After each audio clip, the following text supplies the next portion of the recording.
I wish you all most welcome to today's webinar on Chinese thought, Confucianism and Christian faith, contributions to an ecological culture.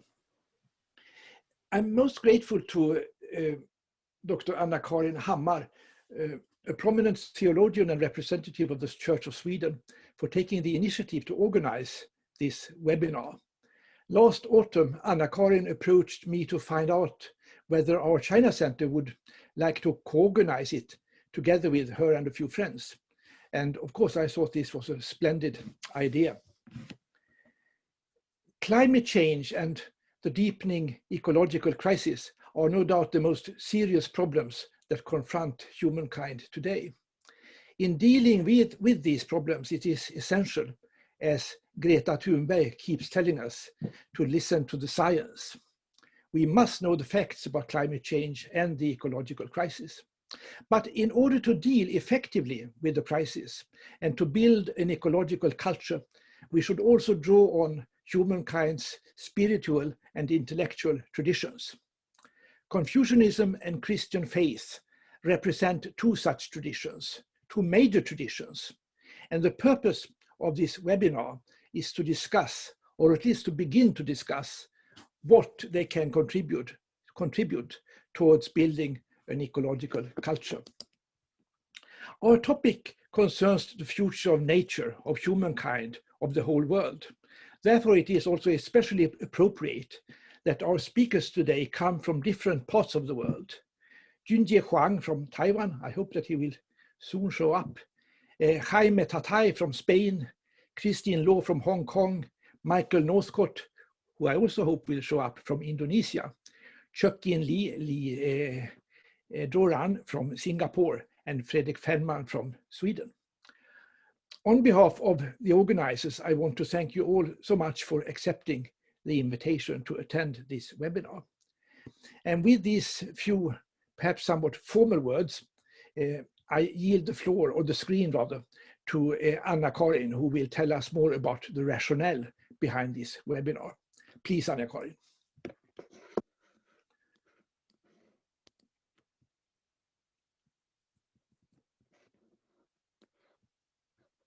I think you are muted.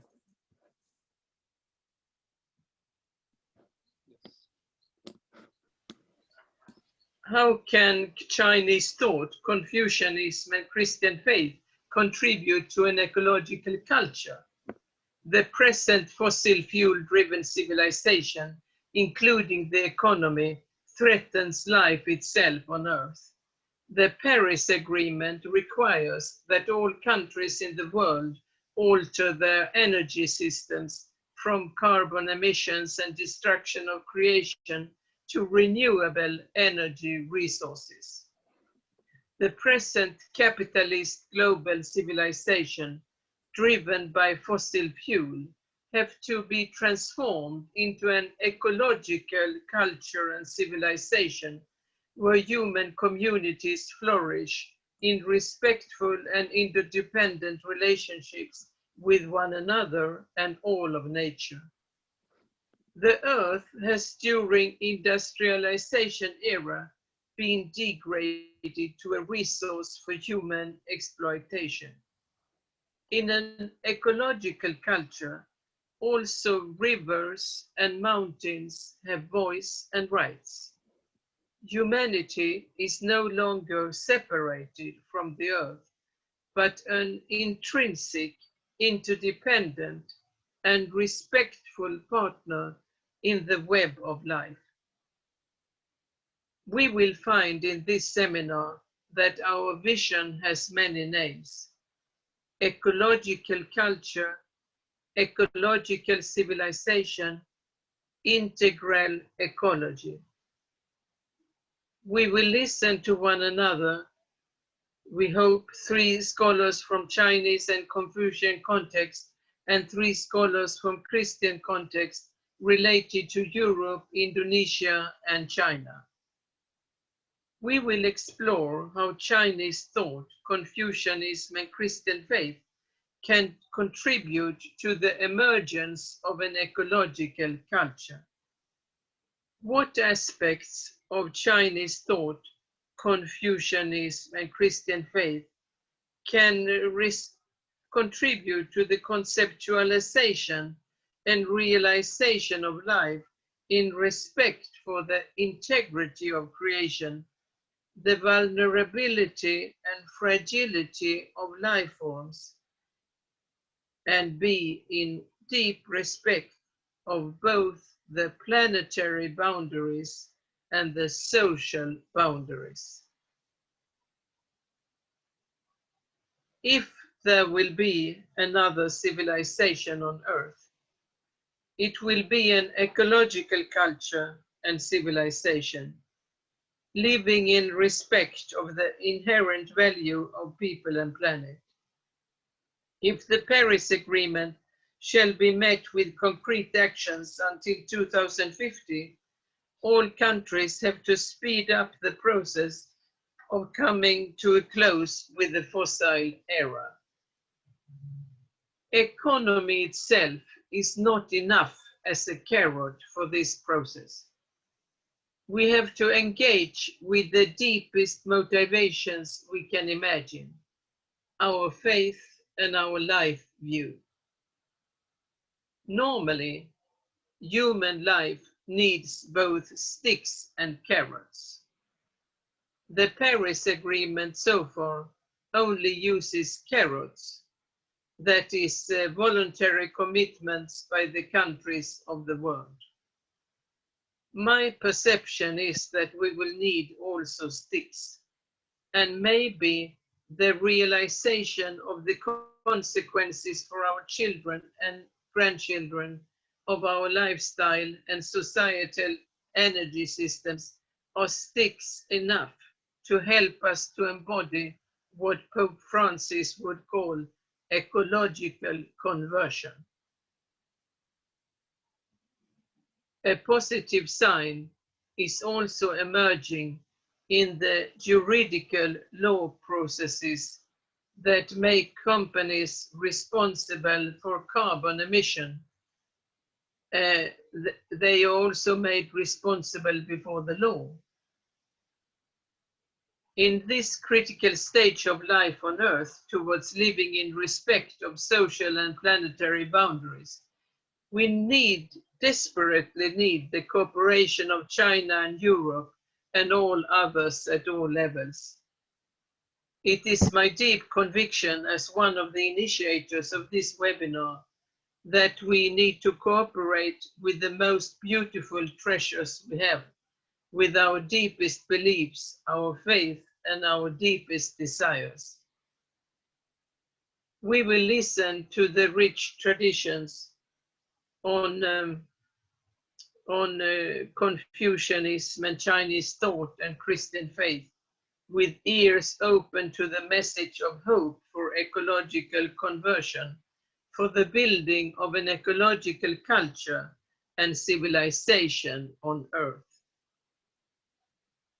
It's my dream that Europe and China will take the lead in creating real hope for abandoning the present civilization built on coal industry and fossil fuels, giving space to an ecological culture that can flourish with respect for the integrity of creation, diversity of faiths, life forms, and life views.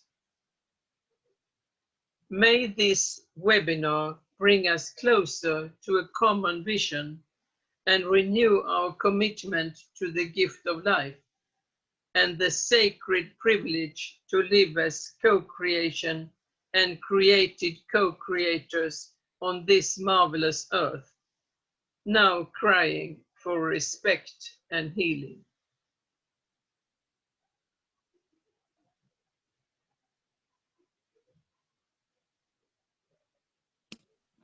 Thank you very much, Karin, for your inspiring introductory remarks. And most welcome, Professor Huang Jinji in Taipei, who has now managed to join us. Before we give the word to Professor Huang, may I briefly again outline the schedule of this webinar. We hope that the speakers will basically confine their presentations to roughly 10 minutes. And after these 10 minutes, we will have questions, rejoinders, comments from the other speakers for about not more than 10 minutes really, which would leave us another 5 minutes to get up and stretch our legs before it's time to pass the word to the following speaker. Hopefully this will work. Our first speaker is Professor Huang Jinji in Taipei. As most of you would know, Professor Huang is a distinguished chair professor at National Taiwan University and a leading scholar in the field of Chinese thought. He is also a prominent public intellectual. And one of Professor Huang's core beliefs, I think, is that Confucianism and other currents of Chinese thought are relevant not only to China or even to East Asia, but to all humankind. The title of Professor Huang's presentation today is "What Can Confucianism Contribute to an Ecological Culture?" So without further ado, I pass the word to you, Professor Huang, please, and welcome again. We can't hear you, are muted. All right, thank you very much, Chair, our two chairperson today. I've been truly honored to do a presentation today in 15 to 20 minutes and saving about 5 to 10 minutes for Q&A. Yes, PowerPoint number one. Next. The ecological movement is ignited by the publication of a book, Silent Spring, in 1962. Next one. Has contributed a great deal to the so-called ecological revolution, which may pave the way to the so-called deep ecology movement that aims at a paradigm shift from the old-fashioned anthropocentrism to ecocentrism. And environmental activism has become active. Next one. However, as a friend of mine, Paul Thompson, who actually created the new field, namely agricultural ethics, complained that the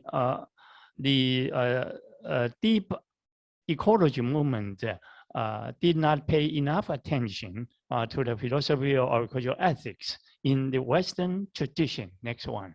Yeah, and it seems to me that this movement has totally ignored the philosophy between man and nature in Asian traditions, predominantly Confucianism, Taoism, and Buddhism.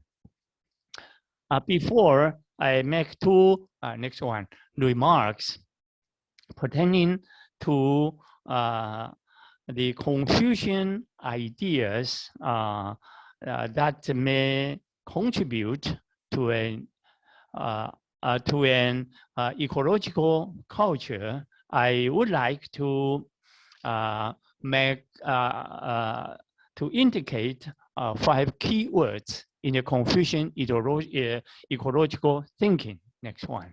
The first one is, of course, harmony. All of us have heard of the so-called harmony between heaven and man, traceable back to archaic China.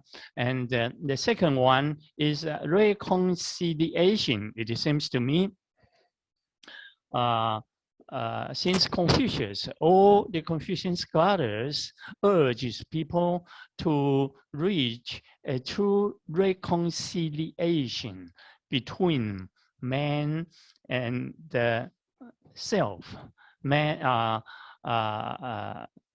with the self, with others, or with the nature and with, of course, the supernature. In the Confucian tradition, it is termed as the mandate of heaven or Tianmin. And the third keyword would be homocosmic continuum.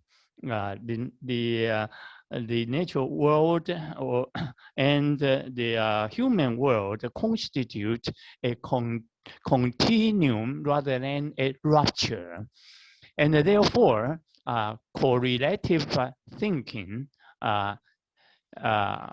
is possible.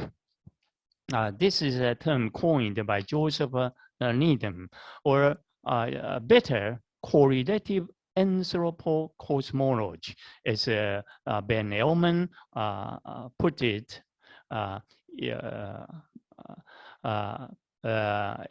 many years ago. And the fifth keyword is organism. That is for the first time being articulated in the appendix to the Book of Change. Man and the nature. Carl Jung, wrote a long introduction to Richard Wilhelm's German translation of the Book of Change. And in that introduction, Carl Jung designated a term, namely principle of synchronicity, to describe the interactive relations between man and nature, because the whole world is an organism in the eyes of Confucianism. Then the two remarks I want, the first remarks I want to say, the first one is that Confucian believe in homocosmic continuum that regards the relation between humans and nature as a continuity rather than a rupture. In the Confucian Analects, Book 2, Chapter 26, Confucius' pupil Zheng expressed his fondness for bathing in the river and feeling the breeze on the altar, and then went home chanting poetry. Confucius sighed and said, "I am all with Zheng." In this famous conversation in the Analects, Confucius and his pupil regard the nature as not as things, but what Martin Buber said, that we human beings can engage in creative dialogue with. And after Confucius, in the book of Mencius 2a, chapter 2, Mencius urged his follower to nurture one's own so-called flood-like qi, or 浩然之气, comparable to the concept of alone in Henri Bergson, perhaps, yeah. Mencius' flood-like qi was both the inner moral alone and simultaneously the vast and unyielding element of the natural world. The Confucian idea of continuity between man and nature may serve as a philosophical source for ecological culture in the 21st century. The second idea that Confucianism may contribute to a new ecological culture in our century, it seems to me, lies in its monistic view, quote unquote, monistic view that both man and nature share an next one. Yeah, yeah, and back to I'm sorry, back to 3. Yeah, 在上面. All right. Yeah. About 10 years ago, I have a small book titled Humanism in East Asian Confucian Context, in which a chapter is devoted to the 2 points I'm going to make today. All right. Now, next one. 到第4. Yeah. All right. The second idea, Confucianism may contribute to a new ecological culture in our century. Lies in its monistic view that both man and nature share an essential ingredient in common, namely Zen, rendered into English as benevolence or humanity. The great Neo-Confucian synthesizer Zhu of the Thousand Song dynasty composed a powerful essay titled a treatise on Zen in the year 1173. According to Zhu, the mind of heaven and earth acts to produce things, including humankind. Humans have been endowed with the mind as their mind.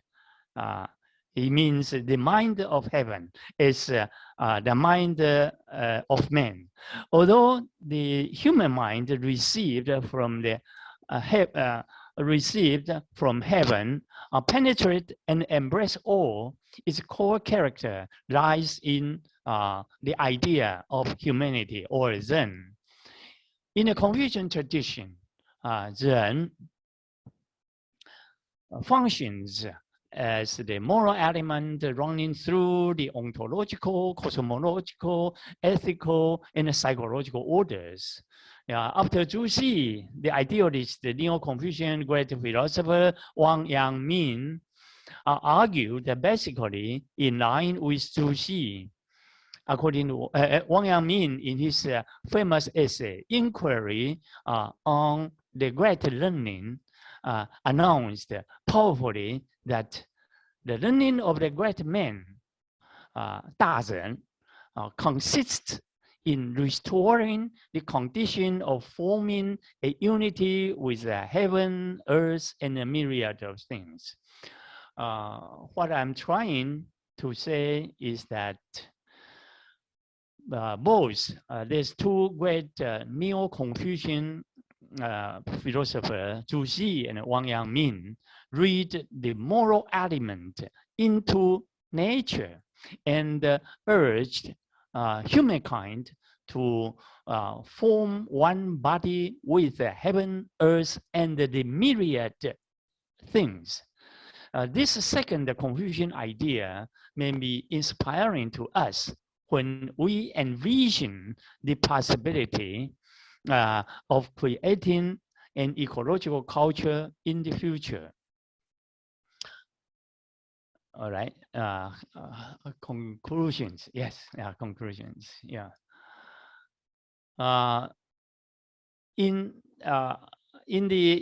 If industrial civilization can be characterized as a civilization of masculinity aiming at conquering nature by reason, as preached by the 18th century European philosophers, we are warranted in saying that the Confucian tradition is a feminine civilization. If the culture of the European Enlightenment may be characterized as a culture of top-mindedness, Confucian culture may be described as a culture of tender-mindedness.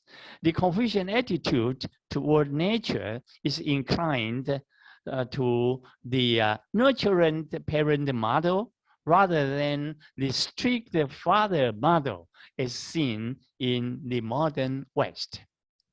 So the first concluding remarks, I'm inclined to say today is in Confucianism, the human person and the nature were perceived as somehow fused and having a kind of a symbiotic relationships.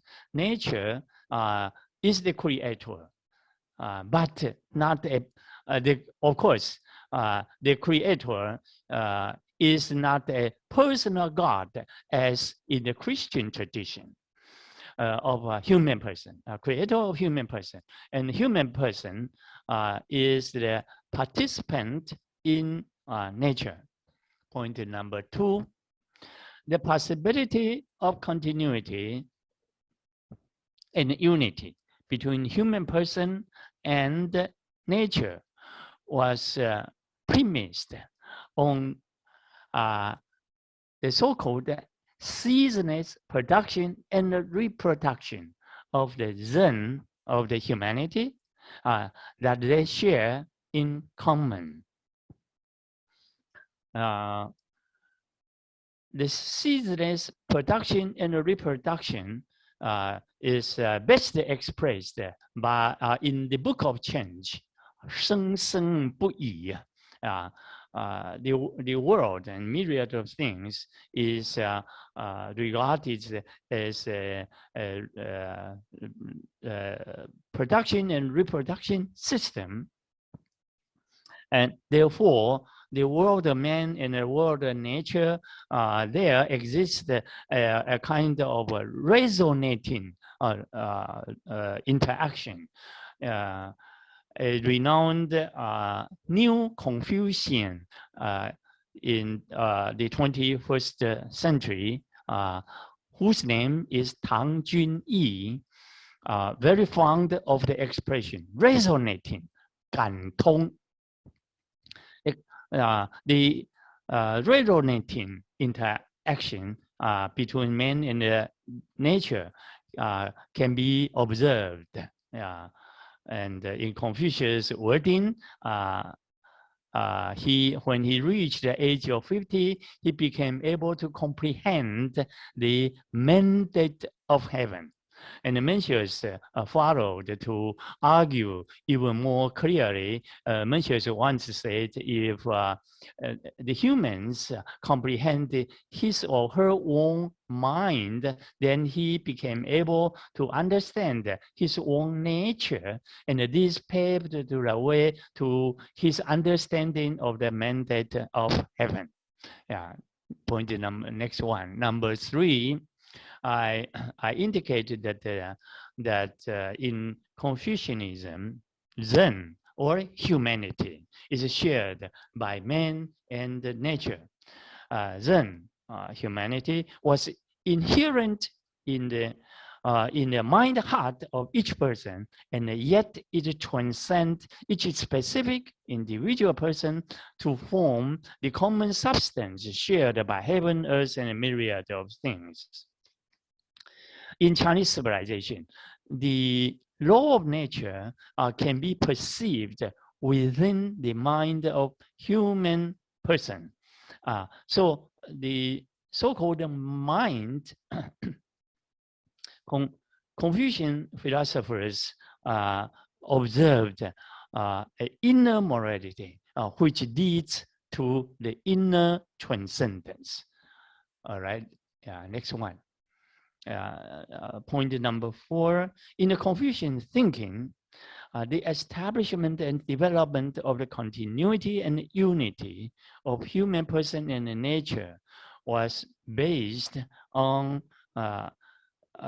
each person's endless effort of enhancing his own inner morality. Confucius put this endless gongfu, this effort, as a self-realization or self-cultivation. And so from Shusen or self-cultivation,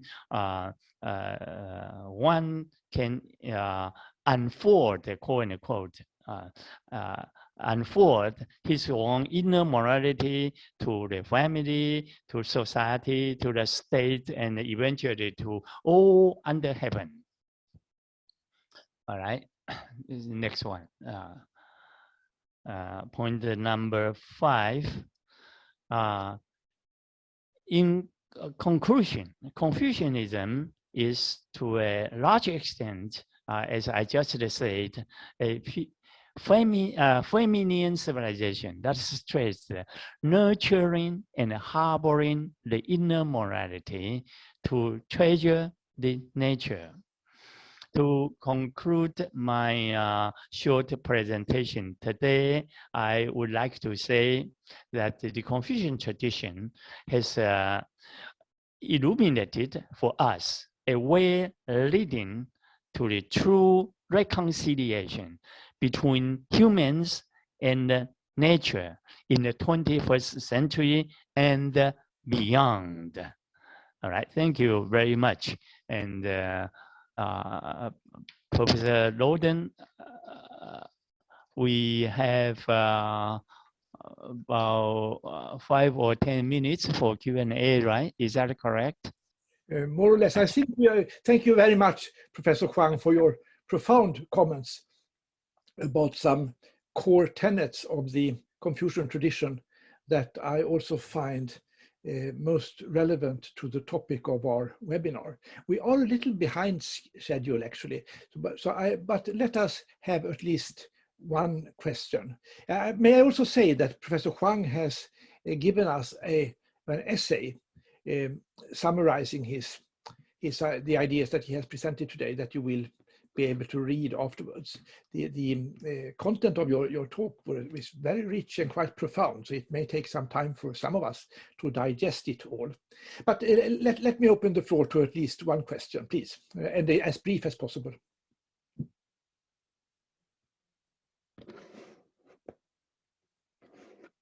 No one?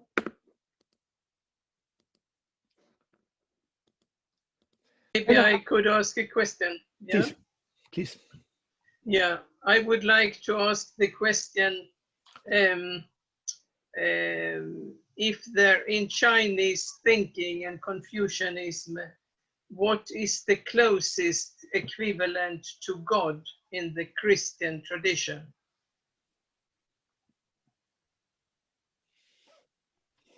Pardon me, could you raise your question once again? Yes, please. My question is, you said that in the Confucian tradition, there is no equivalent to God in Christian tradition, but what is coming closest to God in Confucian tradition as you perceive it with your knowledge of Christian faith? Very good question. Thank you very much. In Chinese civilization, the so-called creation myth is not the mainstream thinking. Yeah. Although in archaic China, there are a number of myths pertaining to the creation, right? In the so-called in the beginning, such as Pan Gu, a mythological person, Pan Gu, who was reported to be responsible for the creation of the heaven and earth. There is no creation myth in Chinese civilization. However, this is not to say that Confucianism has no profound sense of religiosity. That is to say, from Confucius, Chinese civilization has replaced the God, quote unquote, with Chinese characteristics, of course, in some civilizations. replaced by the personal God, replaced the personal God by the idea of heaven or tian. But this heaven or tian is not a personal God, but something beyond, something transcendental yet immanent within human mind.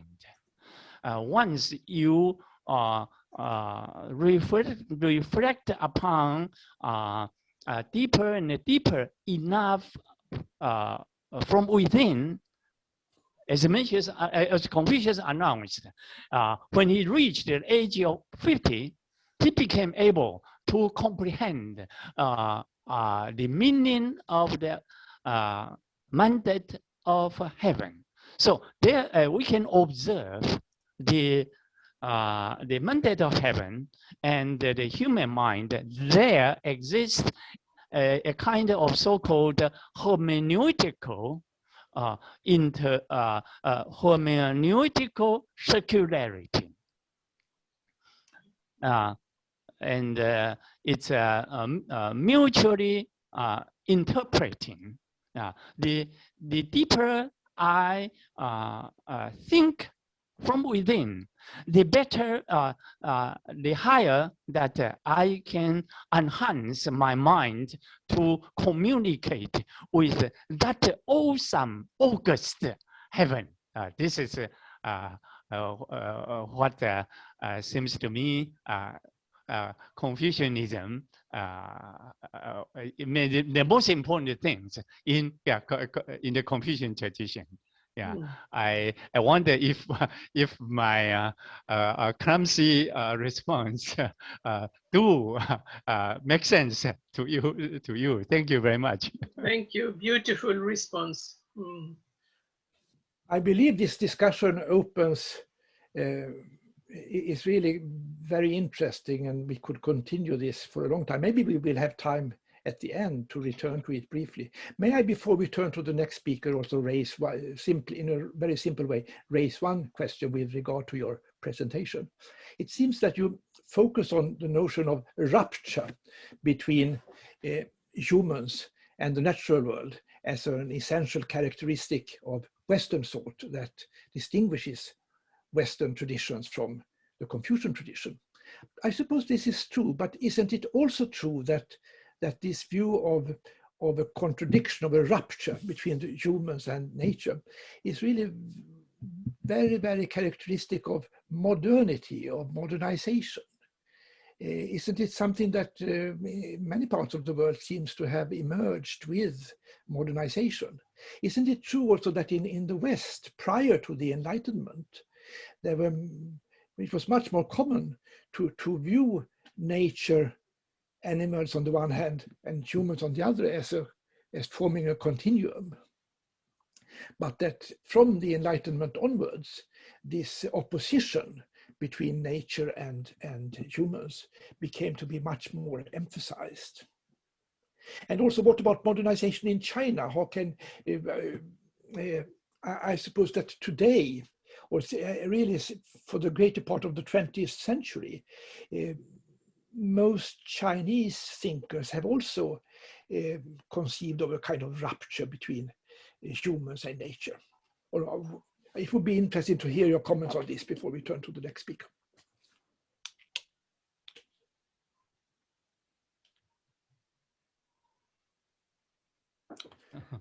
I think you are muted.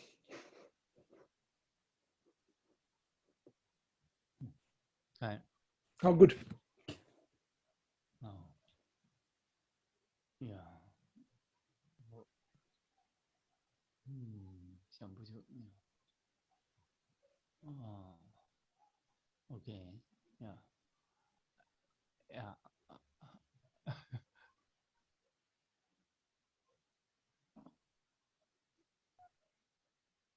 I have no further remarks to make. Yeah. Thank you. maybe we can also return to that at the end. So no, I thank you again so very much, Jinji, for your very interesting presentation. And with this, we give the word to Karin again. Yeah, thank you very much. And welcome, Dr. Jaime Tatay, who is also a pater, a priest, a Jesuit priest in the Catholic Church, and the editor of the Jesuit Journal in Spain. And he is a forest engineer, a theologian, and a lecturer at Comillas Pontifical University in Madrid in Spain. And you, Professor Tatay and Father Tatay, you teach several courses, mostly to undergrads, on sustainability, ethics, and Christian social thought. And of course, we know that you also are well aware of Pope Francis' encyclica on the climate and the poor, Laudato Si, praise be to you, from Saint Francis' song. And we would like you to take us into the worldview of Christian faith in this theme of ecological culture. You're warmly welcome. Thank you for being with us.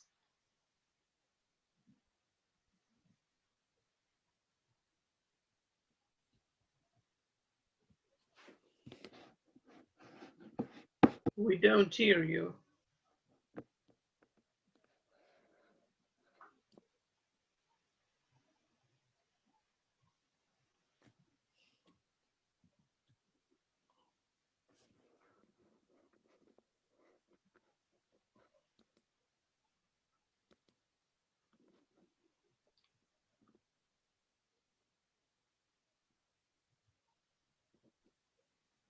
I can't hear you, Jaime.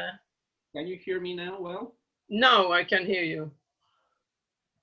Now you can. Okay. So thank you again for your invitation, Anna and Torbjörn. And thank you everyone for participating today here in this webinar. And also I'd like to apologize because I don't know much about Eastern religions. I've done some reading on Buddhism, but I know very little on Confucianism or Taoism. So that's where I am. And I know better, of course, the biblical traditions, especially Christianity.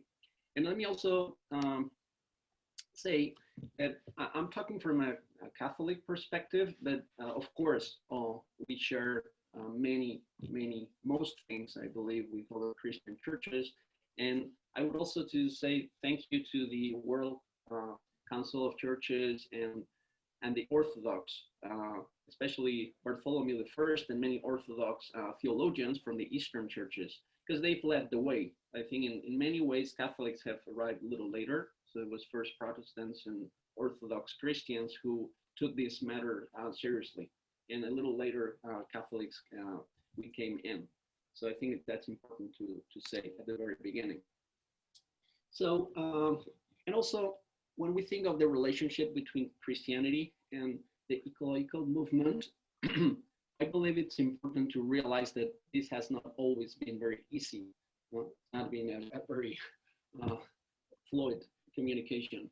It began as a conflict. Remember, back in 1967, famous article published on Science, journal Science, by Lynn White.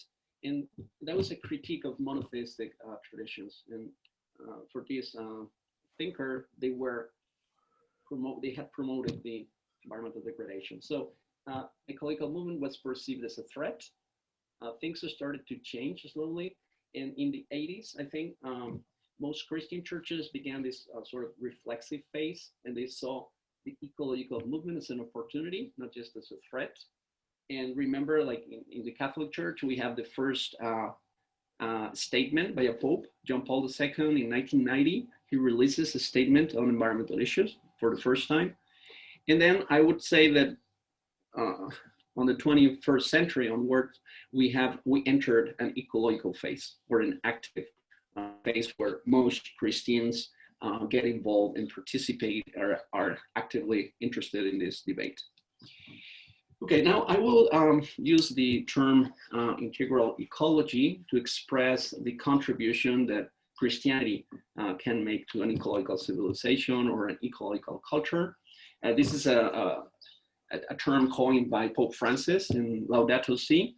So I'm going to refer to this document, very recent document, not so much on, I would not draw on the Bible or on Christian theologians, but rather on this document. So what makes an integral ecology integral? So I believe it's a combination of three different elements. First, an integral ecology takes science seriously, especially the natural sciences. The chemists, the biologists, the physicists, we need to know what they are saying. We need to know what's going on in the biosphere, in the oceans, in the atmosphere, etc. So sustainability science or Earth system science is important. It's part of an integral ecology.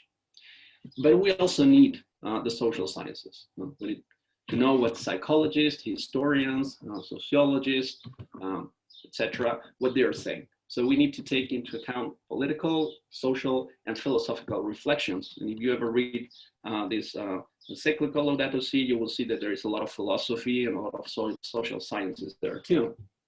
And this is where we find concepts such as environmental justice or the critique of the technocratic paradigm. And this is also part of an integral ecology. And then, of course, last but not least, we also need to bring in spiritual and theological insights that are not so different from the ones that Huang Chun-chieh just pointed out, since I think there are many shared insights among all major world religions.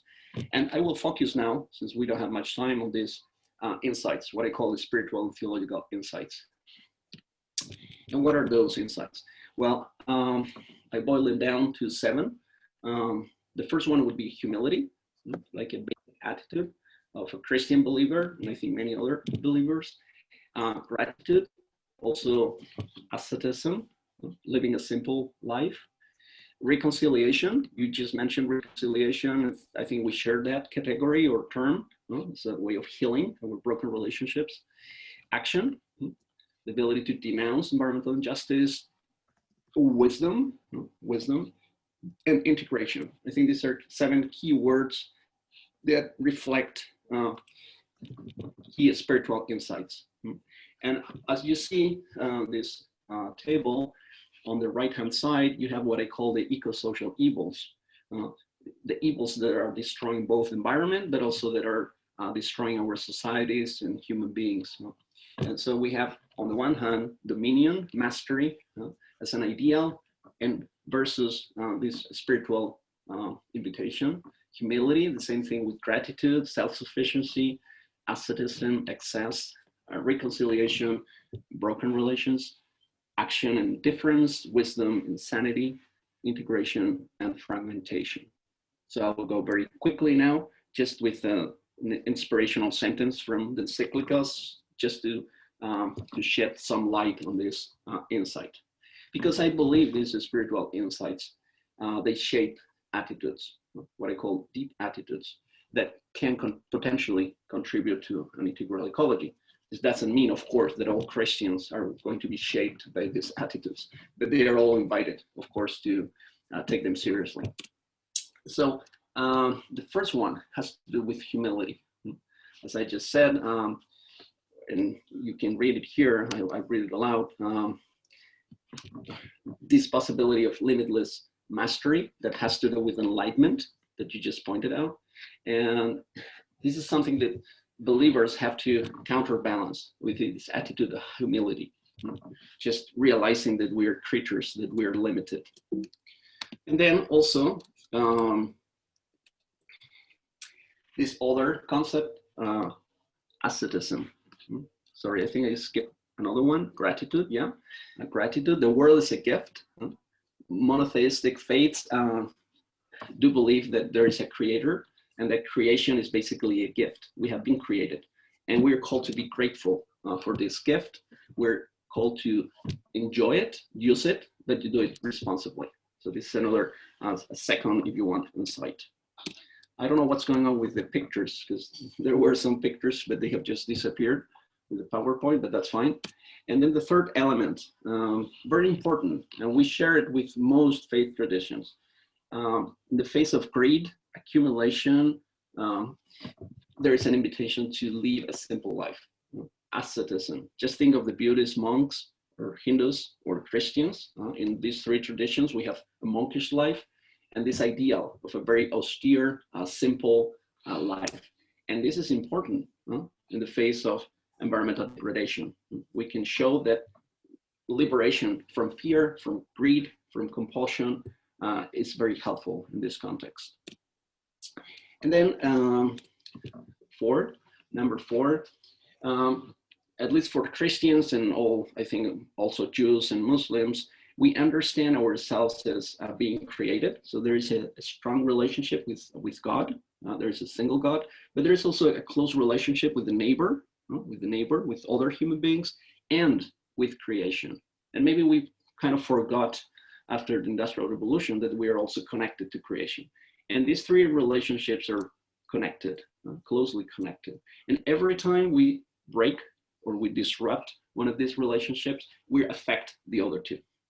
And this rupture in theological terms is what we call sin. So this is a particular perspective that the Christian tradition can bring in. And then another important, we shared with Jews and Muslims to a certain degree, the prophetic tradition. Remember the prophets of Israel, they criticized injustice, greed, overconsumption, hypocrisy. And this is something that is very relevant today. We need to confront, as Pope Francis says, the cry of the earth and the cry of the poor. This is why this term environmental justice is so important. We need to integrate the questions of justice in the debates on the environment. So we need to tackle both poverty and environmental degradation. And this is also, I think, important for us Christians. And then wisdom. We're drowning in information. We have a lot of information. We aspire to get knowledge, but for believers, for Christian believers at least, that's not the ideal. That's not the end point. We aspire towards wisdom. We would like to be wise people, not just literate, not just to accumulate information.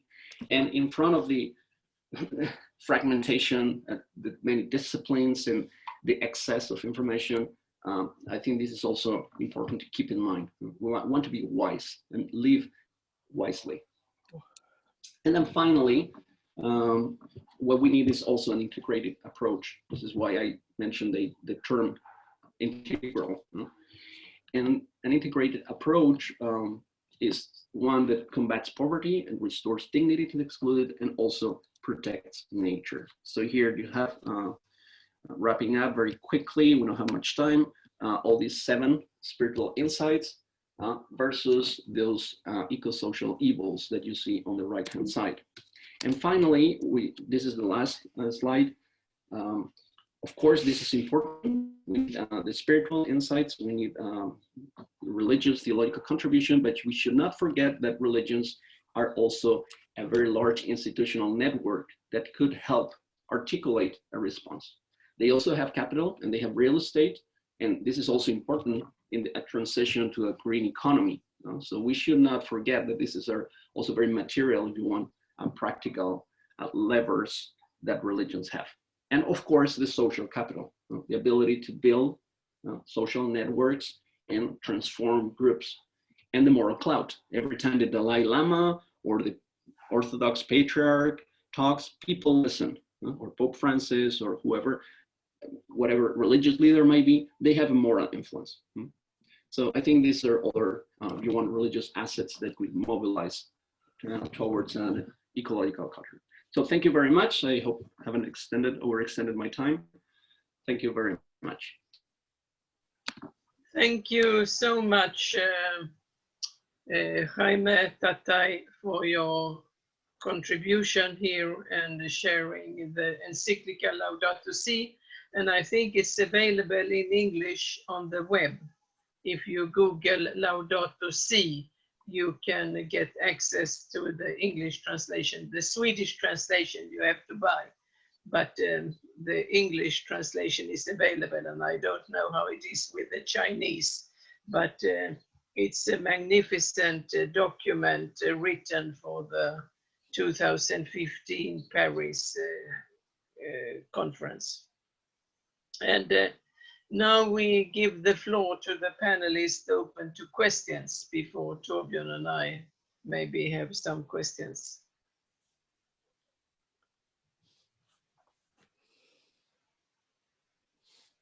Was there something that evoked your interest or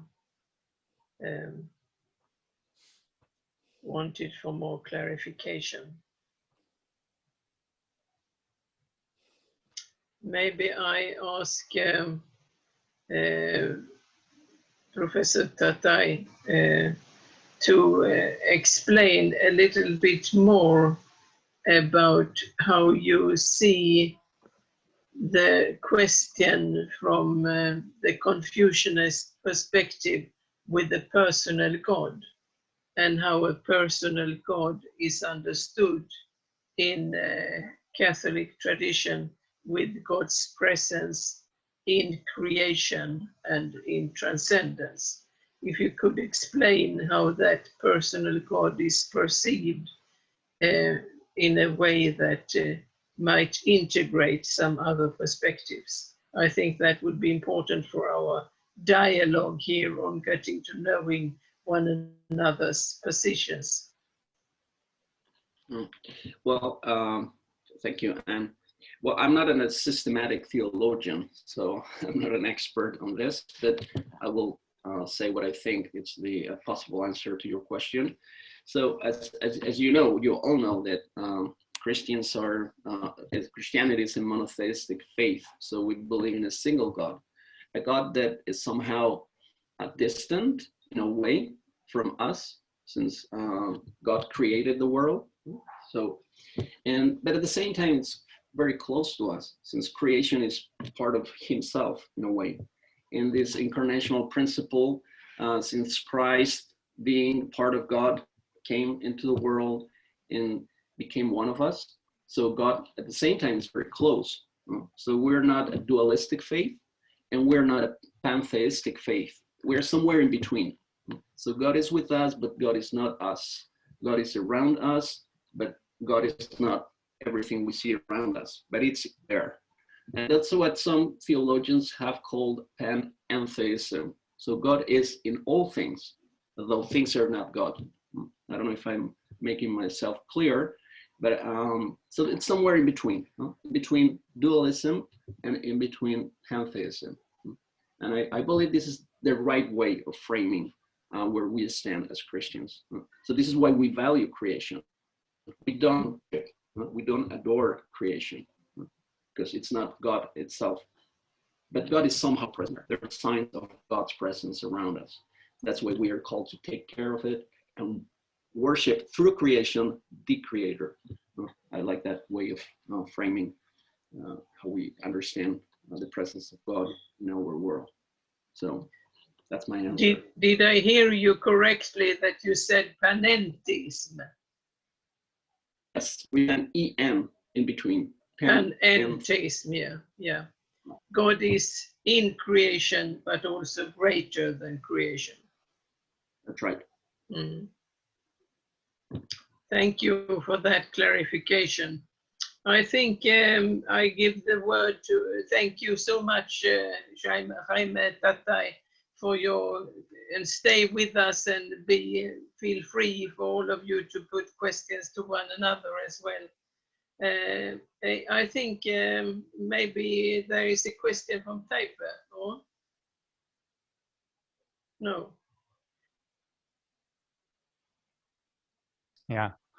I think it is fascinating that we observed Confucianism and Christianity shared two key words in common, namely, one, humanity, two, reconciliation. I think maybe we need to explore more the similarity and the differences between the Confucian, between two humanities and two reconciliations. Yeah. A Chinese philosopher once said that Chinese civilization is a civilization of so-called one world. By one world, he means that Confucianism takes the secular as the sacred. In contrast with the Christianity as a civilization of two worlds. This is to say that the city of God and the city of man are two different worlds. And I hope that you can enlighten me more about the delicate difference between these two traditions pertaining to humanity and reconciliation. Thank you very much. Yes, please. Well, thank you, Professor Chun-chieh Huang. Again, I'm not an expert, so I will have my say. And you mentioned Augustine, famous distinction between the city of God, and the city of man. And of course, there are many tensions and many different ways of framing Christianity. As you know, we've had scholars and theologians that are more dualistic, if you want. So there's a temptation within Christianity to become dualistic and to distinguish too much nature and culture and God and creation. And we also have, if you want, monist tendencies, like St. Francis of Assisi himself, that could see God everywhere, or St. Ignatius of Loyola. So it's hard to just characterize all of Christianity as a single unity, because there's a huge diversity within the Christian tradition, as I assume that there are also within Buddhism or Confucianism. So I don't know if I'm answering you but, clearly, but I think we should not take these elements from our tradition and see them as the whole of Christianity. Because Augustine is probably one of the most dualistic theologians in our Christian tradition. So, but we have other versions, and we try to keep them in tension, and that's one of the challenges that we're facing, to hold all these different interpretations in tension. And this is what I could say, Huang. So, thank you for your question again. Thank you. And there was a question from Lynn White in 1979 whether Christianity was responsible for the ecological destruction. And Lynn White said that if everyone was like Saint Francis, there would be no problems. This more integral ecology and understanding of the interrelationship of God and nature. So it's more like Professor Lodén, Torbjörn Lodén said, that it's modernity and the modernist interpretation of Christianity that came into becoming the problem. But if we go to Saint Francis or to Ignatius of Loyola, we need an intrinsic relationship between God and nature and God and creation. And therefore I go to you, Professor Torbjörn. Please introduce our next speaker, and thank you so much, Jaime Tatay, for this contribution. Thank you. You are muted. Yeah. Should we perhaps, what do you say, Karin? Should we perhaps take a short break, or shall we proceed immediately? Maybe we stretch our legs for 2 minutes. Okay, very good. Yeah. Well, my friends, I think 2 minutes have now passed, so it's time to resume our proceedings. May I turn to our panelists and ask if you are all here?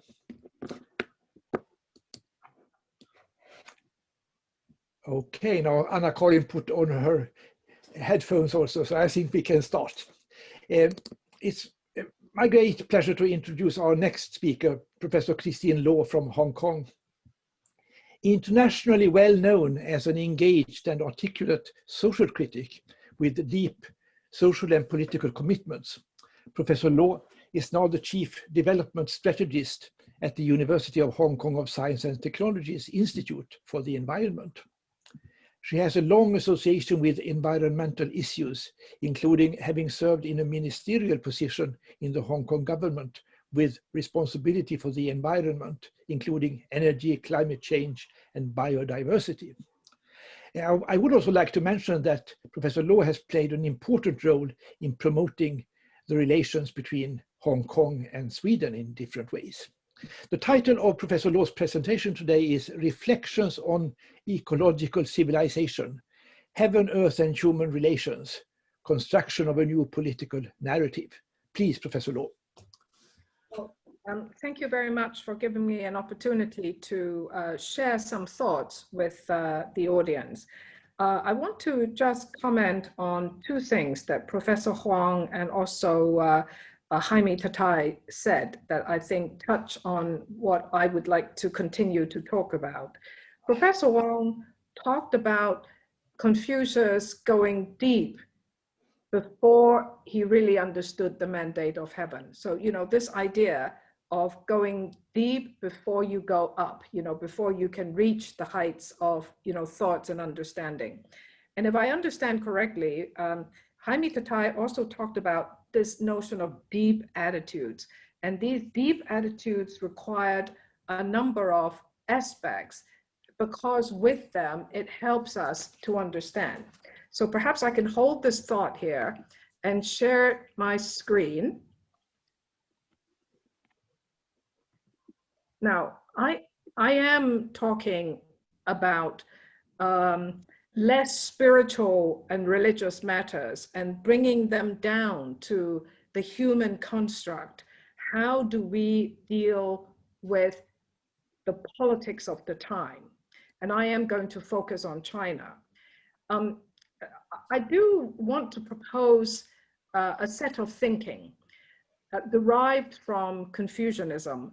Not that we cannot include Taoism and Buddhism, but since we are talking about Confucianism today, I would like to propose, for example, that under this notion of rituals of Li, as part of Confucianism, you know, we defined our relationship. I like to think it's possible, philosophically and politically, to define relationships between humans, earth, and heaven.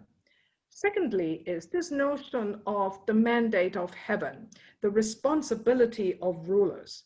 I'd like to think that all leaders, wherever they are, they need legitimacy. And one of the legitimacy that I think is very important going forward is not just whether you've been elected or not, is whether you can bring harmony back to human, earth, and heaven relations, because this is an existential challenge of our time. And lastly, I'd like to think that in China, the development of the idea of ecological civilization could be a new philosophical and political construct and narrative that can help us to achieve harmony, to achieve human-earth relations. So please bear this in mind as I speak. But what I'm going to do is very quickly look at the path of destruction and the realization that we need to do something. I won't go into this chart, but I just want to say, you know, usefully, people have laid out all kinds of timescales. So you can go back to the 1950s and you end with, you know, now. What I've put, if you look on the right-hand side, I've put two little bubbles there. So the first bubble, as you can see with my arrow, is this is approximately 2007. And approximately here is 2012. So mark these 2 years and I'll come back to that. Well, 2007, that was approximately the year when China became the largest carbon emitter in the world. And let us not forget, China is the largest manufacturing economy in the world. And by developing a development path to make things for the world, what it essentially means is China has to suck in huge amount of natural resources, huge amount of energy in order to produce things and export them to the world. Now, Chinese leaders, they do understand this, because by 2003, China was beginning to use words like sustainable development, social and economic development. And they recognized that growing so quickly brought a lot of problems. And you can see here, I'm sorry, you can see here this sentence by the previous premier. He's the equivalent of the Prime Minister of China. What he said was, in 2007, when China became the largest carbon emitter in the world, that the economy was unbalanced, uncoordinated, unsustainable. So the question is, well, what are we going to do about it? I won't dwell on these, but these are all the problems. Even up until 2013 and 2014, enormous environmental problems all over China. Well, actually, as pollution and degradation continued, something happened in 2012. The Communist Party is the ruling party in China. It amended the party's constitution with a new phrase of ecological progress. And by 2018, so a few years later, China amended the national constitution of China to again insert this idea of ecological civilization and progress into the constitution. What this essentially means is these things now become a mandate for party members and government. Now, in 2020, on 22nd of September, many people said, oh, they were surprised that China, the head of the Chinese state, President Xi Jinping, said during a United Nations meeting that China will aim to have CO2 emissions peak by 2030 and achieve carbon neutrality by 2060. This is the first time that China has said, I set a target and I have a timeline. And I hope I will emphasize later on what a huge commitment this is. The thing I want to emphasize here is China is 27% of the world's carbon emissions. The next is the United States. The United States only about 12%, and EU plus Britain is also about 12%. So China's emissions is huge. This also means that only when China's emissions peak before 2030 will world emissions peak. So it's very, very important for China to organize itself for carbon emissions to peak and then start going down. Much less reported was something else that President Xi said a few days later. He put a huge emphasis on the importance of biodiversity. He recognized that there exists an acceleration of the global extinction of species. The loss of biodiversity and the degradation of the ecosystem pose a major risk to human survival. So I think, again, there is very explicit recognition of this problem at the highest level of the Chinese government. Now, so I think I've laid out a little bit of the background. Now, going forward, what I want to say is, well, actually, even just in about 10 years, there has been significant improvement. Secondly is, this next 40 years in China, the pledge to become carbon neutral represents a revolution. Actually, other countries have also now put out carbon neutrality pledges. The EU by 2050, many other countries have also put out targets. For each one of them, it actually represents a revolution. We can talk about that if there is time. So restoring and protecting biodiversity, at least for China, will go hand in hand. So I think deep down, we're articulating the heaven-earth relation into the language of political narratives. So this is just something, you know, you can look at later on. I'm happy to share the PowerPoint with you. If you go from the first little chart to here, to this little chart here, you can actually see air pollution improvements in China by a very great extent. Okay, now, again, in the construction of political narratives, China has now laid out a kind of broad path between now and 2060, when China achieves carbon neutrality. So by 2035, it will achieve modernization. By 2050, it will achieve a certain level of prosperity and advancement. And also they use the word beautiful China, and you cannot have beautiful China without sorting out your environmental problem. And that by 2060, carbon neutrality actually establishes a new way of development in China. Now, this thing about biodiversity, I just want to say here that, you know, the little chart on the left shows you how dire things are actually all over the world. But experts believe it is possible between now and the end of the century for us to revive our biodiversity very significantly. This is a picture actually in China of the Loess Plateau. It is possible. And this sort of restoration is actually now happening in many other parts of China. So I'm coming to the end of my talk. How is China going to meet this revolution? Now, again, think in narratives, think in political narratives. China's got to build capacity, it's got to invest in science and technology. So the belief in science dovetails very well with the Christian belief in what Professor Tatay said. Socializing carbon neutrality is very important. China is a very big country. It has a very big administrative and political structure. The Chinese have step-by-step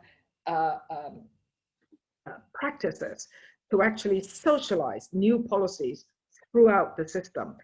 Actually, even when the policy is there, by the time you've socialized it from the top of the government to villages and so on, it actually takes quite a long period of time. But China has a sort of set pace in doing this.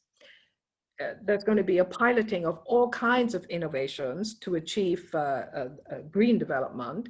And also it will require industry and agriculture to also be transforming themselves. I hear what Karin said earlier on, that she hopes the EU and China will be good partners in collaboration, and certainly I echo that.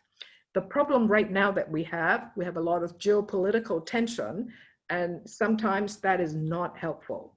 So I just want to go back to what I proposed earlier on. Can we see these new policies and regulations as a part of a new set of a new set of rituals that defines politically a new way of practice for the human earth heaven relationships? And secondly is the government in China has actually set itself up to clean up, so to speak, and that their legitimacy, they have hooked it with whether they can turn China carbon neutral within 40 years. So I hope ecological civilization will be a new philosophical and political narrative that we will discuss in China, but it's also one we can share with the EU and other parts of the world. Thank you. Thank you very much, Christine Law, for your interesting and rather hopeful address to us, hope-inspiring address. I open the floor now to questions from the panelists. Jaime, please. Yes, I was wondering as I listened to you, Christine, what roles could religions in general play? Because I'm not an expert in China. I've been there just once in my life for a month. And as far as I know, the Chinese government, even if it declares itself as an atheist or non-religious government, it still wants to bring in the Confucian tradition or the Buddhist values just to promote, I think, what they call social morality or ethics. And so where do religions fit in this new strategy? if you want, towards an ecological civilization, and particularly the Asian traditions, Confucianism, Taoism, and Buddhism. Right. So I think for the party, for the Communist Party, religion is not something explicit, but they do acknowledge today, and at one time they didn't even want to acknowledge it, but today they acknowledge the importance of philosophy and of religion, and that is helpful to developing people's morality so that there's less corruption and inequality and so on. So in a way, what the party has done is it's taken some of also what you said, you know, that there's got to be justice, which means wealth has to be shared, and there's got to be poverty reduction. So these are very primary goals that the party has set for itself. It doesn't use the religious language, but as you know, they are trying to have build a relationship with the Vatican. And you know what is interesting is that this is both it's both politics, but it's also the underpinning of why it's important to provide some spiritual pathway for the people, because otherwise, why do it? And I therefore think the wisdom of the Pope is well known. And the last thing I want to say here is China pays a lot of attention to the climate change debate on an international level. So they were very active during the Paris agreement, the COP in Paris, and China worked with the EU and worked with the United States to help Paris to happen. Today, even though, for example, US, EU, and China relations on the political front is very sensitive, yet the person who led the Chinese team to Paris, his name is Xie Zhenhua, he's been brought back from retirement to work with the leaders of the world, because they all know him and they all think very highly of him, to again use COP26 to try to strengthen a world commitment to doing more for climate change. So I think the diplomacy, the commitment to really act and have policies and articulation. One thing that is strange about the communists is they actually spend a lot of time on party principles and philosophy. They have party schools where they devote tremendous resources to discuss these things. And in their discussion, things like Christianity and their thinking, the thinking actually comes up very regularly. Thank you very much, Christine. Thank you. And now the word goes to Fredrik. Thank you. Interesting to hear. And there are, of course, lots of aspects and issues in regard to your presentation, Christine. And I think we will continue at the end, I think, for a general. But I just wanted to make a critical comment on the perspective of the Communist Party. I study Christianity in China. I've done so for 30 years. And I know very well that it's not a topic that the Communist Party embraces or wants to learn from in reality. At best, they would like to use it for some purposes. And that aspect is not beneficial to mutual trust and to ecological culture, I would say. So it's wonderful that we can meet to talk on ecology, all kinds of ideologies. That is essential, and you're right about that. But there are so many other things behind this that underlines what you briefly mentioned as these issues we're having between Europe, US, and China. And I mean, at least I wanted to mention it here. So we all probably know, but when we talk about religion in China, it is not something that the party endorses in any way. That is very clear.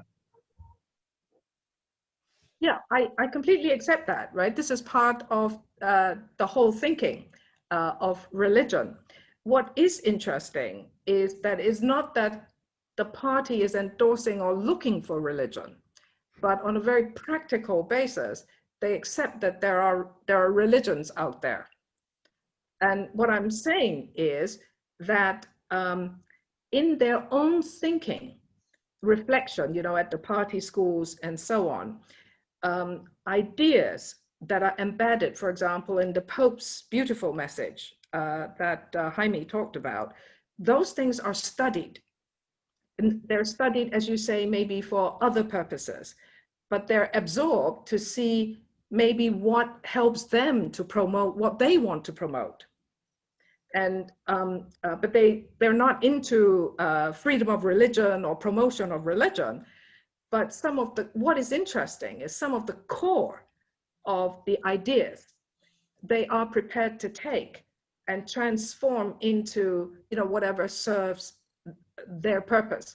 Now, if their purpose is to clean up the environment, well, that's a good purpose, I'd say, because these are things that we also discuss ourselves. I mean, I'm Catholic, so the notion of religious freedom for me personally is important, but I do recognize that when you're dealing with the government, if we can agree on the same narratives, right? The same narratives, they come from a different place, but can we clean up?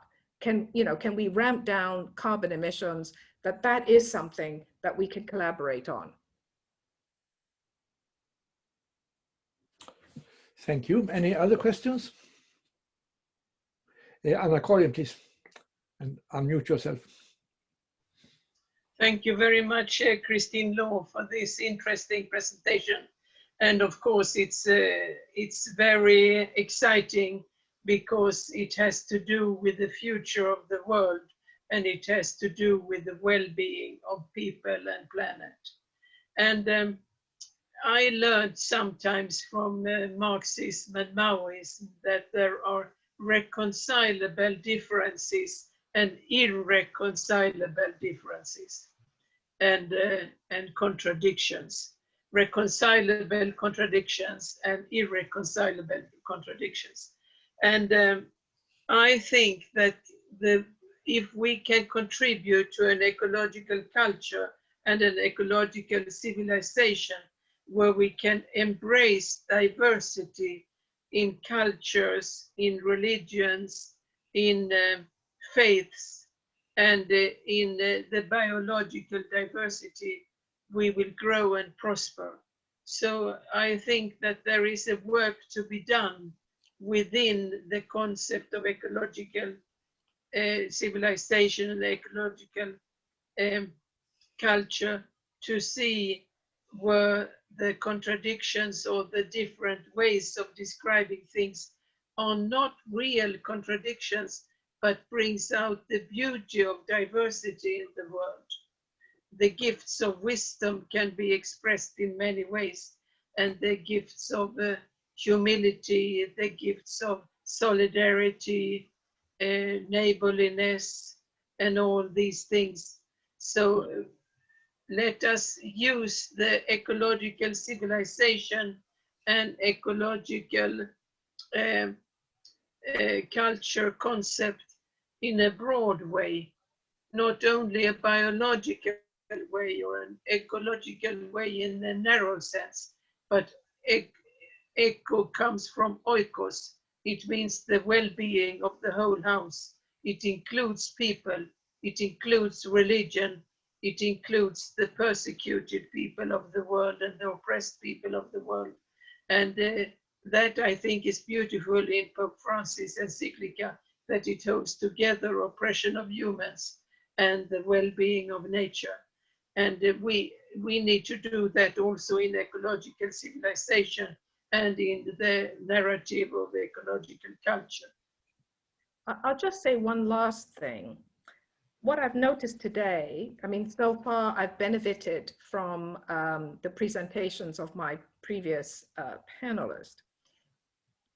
The vocabulary that we use in East and West are different. And even when we speak in English, when we talk about Chinese, you know, some of the Chinese Confucian concept. So, for example, the use of the word ignorant, you know, and Professor Huang translated it as benevolence, whereas, for example, in the paper that I used the word virtue. What I'm saying is some of the vocabulary that we use to discuss with each other have some different assumptions and cultural backdrop to them. Now, not that that is an issue. When we have deeper exchange in the way that Professor Huang's and, you know, Professor Tatay's trying to plumb deep into our respective tradition, those concepts do construct a different thinking. So I'm thinking some of those constructs, how do they affect the conversation that we have today in the dialogue that we want to have? Now, I'll just leave that question up there because if I was thinking in Chinese and using that vocabulary, sometimes it's not so easy to just think in terms of how you use your vocabulary. Now, I think what is very helpful is you have Professor Huang, you have Mr. Lee, you have me. We happen to be bilingual, and we happen to have spent time also studying the Western tradition. And some of us, for example, I'm Catholic, but I am conscious about the differences in visualization and how we think about harmony, you know, achievement of new relationships that will help us, that underpinning it, our language and our culture and our assumptions are not totally the same. Thank you very much, Christine Lu. I happen to be quite ignorant of China's environmental problems specifically. I know a lot more about the language used by the Communist Party and the Chinese leaders.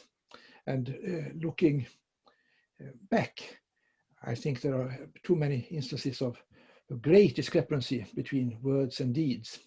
You look into the future, you seem to be quite optimistic. I wonder, and this is a serious and personal question, do you feel confident that the Chinese government will live up to its promise, more or less, to have their CO2 emissions peak by 2030? My work is to keep track of these things, right? And I'm asked all the time by people, especially people all over the world, is China going to make it, right? The question is, I don't know, because I cannot peer into the future. I don't even know if the Americans are going to make it by 2050. But what I do, my work, is to track it year to year and see how they're doing. Are they going in the right direction? And take a critical view of what is happening at that time. So I think if you ask me today, do I see the signs and the policies and the articulation and the effort out there that is pointing in the right direction? I'd say my answer is yes, it is. Can I say they will achieve carbon neutrality in 2060? Well, that I cannot say for now. Okay, thank you very much. Are there any other questions? If not, I turn to Karin again for advice. Professor Northcote does not seem to turn up. No, we seem to have lost our participant panelist from Yogyakarta, although he's European, but he's based in Yogyakarta. But maybe he has got problems. We haven't heard from him for a while. But he was going to speak about God and Gaia and the capacities of the earth to heal. And I think we turn to Fredrik Fellman instead, if you are prepared to share your contribution, and which is also coming from a Christian background and in the West primarily, but you have also, of course, studied a lot in China, and you are a professor at the University of Gothenburg, and you are very keen on Chinese relationships and you have also been working as regional secretary for the Mission Covenant Church of Sweden, and you are Asia advisor in the church circles in Europe. But of course, your main focus is your professorship in sinology at Gothenburg University. But we hope that you can bridge perspectives maybe with your bilingual abilities as well. Please, the floor is yours and very welcome.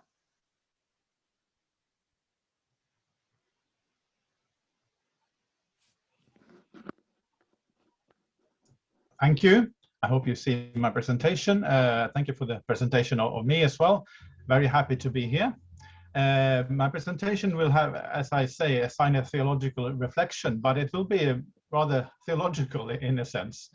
But I have taken inspiration from Chinese philosophers and theologians in finding this perspective I want to share about hope and creation from a perspective of the German theologian Jürgen Moltmann. So I will probably touch upon things that Father Jaime already mentioned in some way, the integral ecology that was mentioned. Of course, as we mentioned, the future of the earth concerns us all. It doesn't matter who we are. And there is one aspect that is important that points to what I will say a bit later, but a relational aspect of creation, that it's not one state or one political system that is unaffected. There's no single person or economic entity or political power that can do enough by itself. It has to be a joint effort to counter the ecological crisis. And the question of despair, we all despair sometimes, but is this the only way? And I think it isn't. There is hope, and there is a hope in a creation and a co-creation. As I mentioned, I've taken much inspiration from the German theologian Jürgen Moltmann, who is now almost 100 years old, still quite active for his age. It was mentioned before by Professor Huang, the book by Rachel Carson from 1962, A Silent Spring. And only a few years later, Jürgen Moltmann published Theologie der Hoffnung, a Theology of Hope, his major work, but he's been presenting this idea of reinterpretation, you could say, of Christian theology in many works later on until recently. And early on, he linked his theology of hope to ecological concerns as a natural bond between the Christian hope, or the hope of humanity, as he would like to see it, and the challenge to nature and to ecology. Interestingly, for me personally, I had heard about Jürgen Moltmann, but I hadn't really investigated his ideas until I read Liu Xiaofeng, a Chinese philosopher and theologian, a so-called cultural Christian that I happened to write my dissertation about 20 years ago. And as I started reading Liu Xiaofeng, Moltmann appeared on not every page, but on many pages in his works. And he talked especially about the theology of hope. And I started investigating it myself. So this is perhaps a paradoxical way of learning to know Moltmann, who is a German, but I learned it through Liu Xiaofeng, a Chinese. And this inspired me also in the sense we talk about today. It's possible for a Chinese philosopher to be inspired by a Western theologian, still being very Chinese in his perspective and his actions. Liu Xiaofeng, if you know him, those of you from the Chinese sphere might know, is of course very critical to traditional Chinese thought and its consequences. And it talks a lot about the notion of despair and how some parts of Chinese thought has led to a focus on human ability without transcendence, and how this has led to a destructive society and despair. But in a way, he's also still very much a Chinese person, and he wants to change Chinese society with his new perspective inspired by Moltmann and other theologians. So this is hopeful, I think, for the perspective of learning from each other, that even if we are critical towards our own culture, we can still learn from each other and use this in a creative and in a positive way to transform our societies. And also, in regard to ecological culture, Liu Xiaofeng doesn't talk very much about ecology, more about theology of hope in a political or philosophical sense. But there's hope for creating multiple ecological cultures, I think. There's difficulty to create just one. So the theology of hope, and Moltmann and Liu Xiaofeng, they also talk about despair as a sin, which is also a traditional Christian view. And Moltmann has a quote from his theology of hope, and which I think is quite pertinent to how we have been acting as human beings all around the world. Man acts as if everything were as before and remains as before. Man does not believe himself capable of what is required of him. And there's much more to that sense as well. But we act as if everything were as before and remains as before. We don't see the challenges and we don't act on the challenges, and we don't feel ourselves capable of doing this because we lack, in Moltmann's view then, we lack hope and we despair too much. So that's why we end up in what he sees as a sin or as something negative. The basic premise for this theology of hope that he presents is that Christianity is eschatology. It's a hope for the future, looking forward and forward moving, and therefore also revolutionizing and transforming the present. And this is the starting point for action in the sense also of ecology for Moltmann. And it goes back to a traditional view of creation. We have mentioned this, God as creator. Father Jaime mentioned this as well. And of course, in the distant past, God created the world and all living things, nature, plants, human beings, animals. And Genesis talks about, in the Bible, about mankind subduing and even having dominion over every living thing. And in Moltmann's view, and he's not the only theologian, he's a Reformed Protestant theologian, I should say that. And I also come from a Protestant tradition. But it has been common all over Christianity to see mankind as the top of creation, and therefore leading to dominion and subduing in a destructive way, perhaps due to enlightenment, but also with a Christian motivation. What Moltmann does is to talk about the continuous creation. It's also not a new perspective, but his interpretation is perhaps a bit creative and different. That, of course, God continuously creates and recreates the world to preserve it. But in this, there's also an element of new creation related to resurrection. This is a very theological perspective and might seem irrelevant to non-Christians, but the basic premise of having a hope for the present, not just an eschatological future that has started with the resurrection of Christ. It's not a distant future where God will create new heaven and earth and we will live in a new Jerusalem or that kind of idea. But by resurrection, a new thing has started. And we as Christians, or as anyone with this kind of belief, can have a hope in the historical process, starting with resurrection.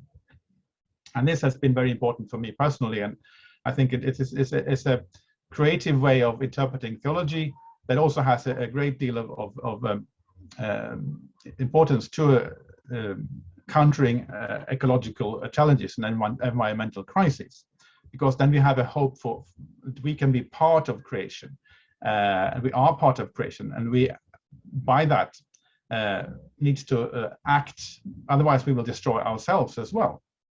And Moltmann sees the eschatological hope both as a subject and an object, so he keeps both lines. An object is that in the future there will be a new hope and a new world and a new creation by God. But it's also a subject that we live with, as God is. It was mentioned before the phrase of panentheism, which Moltmann also uses actually. So I perhaps paraphrase a little bit what Father Jaime mentioned before.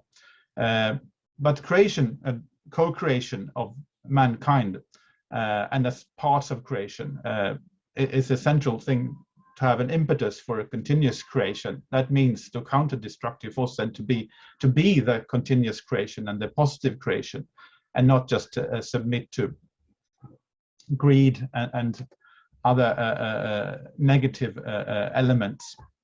In one of his works, God in Creation, an Ecological Doctrine of Creation, Moltmann uses a quote from one of the Psalms, Psalm 104, about the Holy Spirit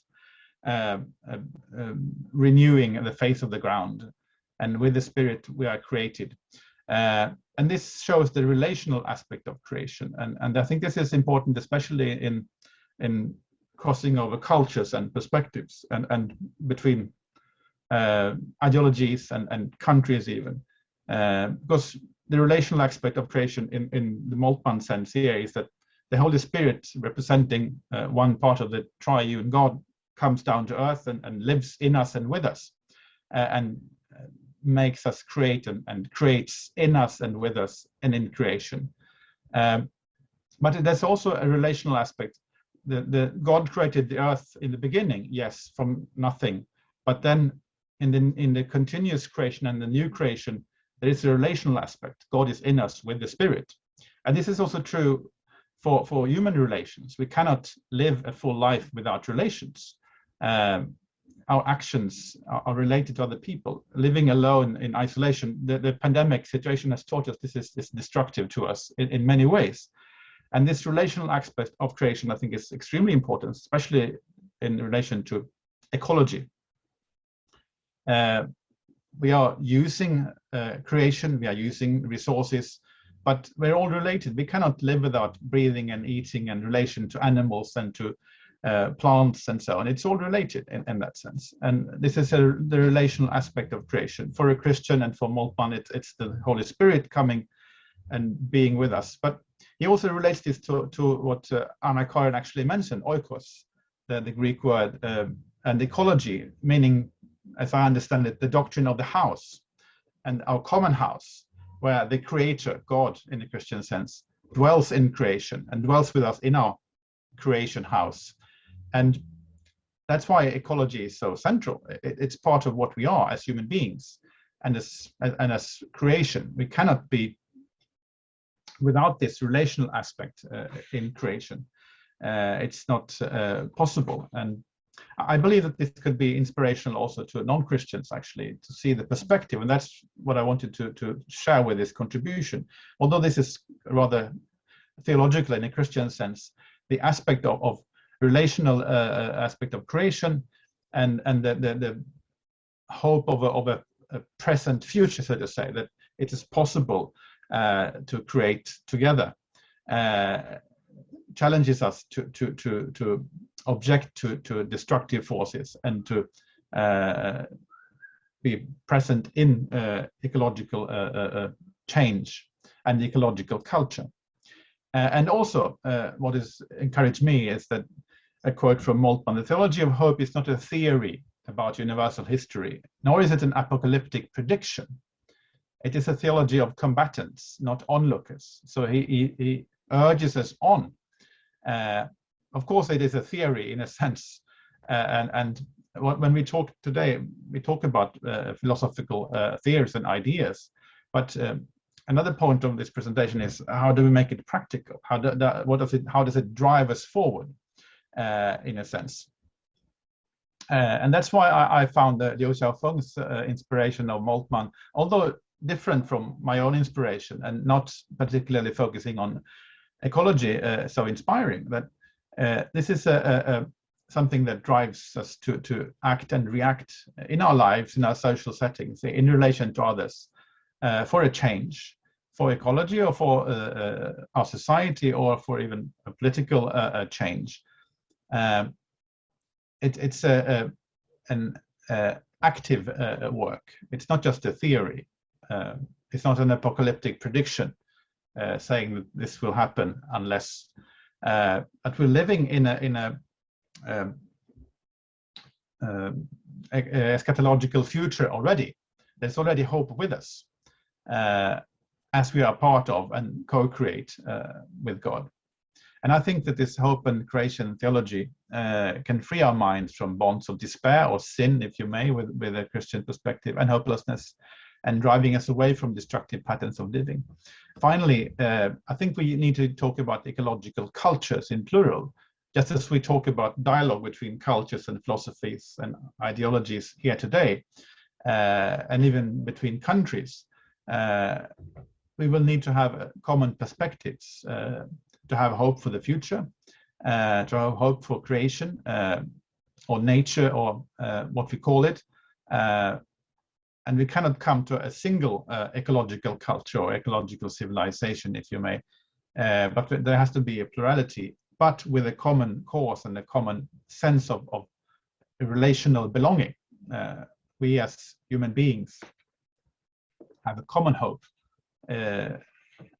in saving creation and recreating it, ecologically, socially, and in all aspects. Thank you very much. Thank you so much, Fredrik. And the floor is open. So if you have any question, please feel free. But I'm very sorry that Professor Chung had to leave because he's taking care of his 100-year-old mother. So he is caring and dining with her. So that's why he's not here. He has a good Confucian reason for being with his mother and taking good care of her. And I saw actually that there was a question and answers to him that he unfortunately now cannot respond to.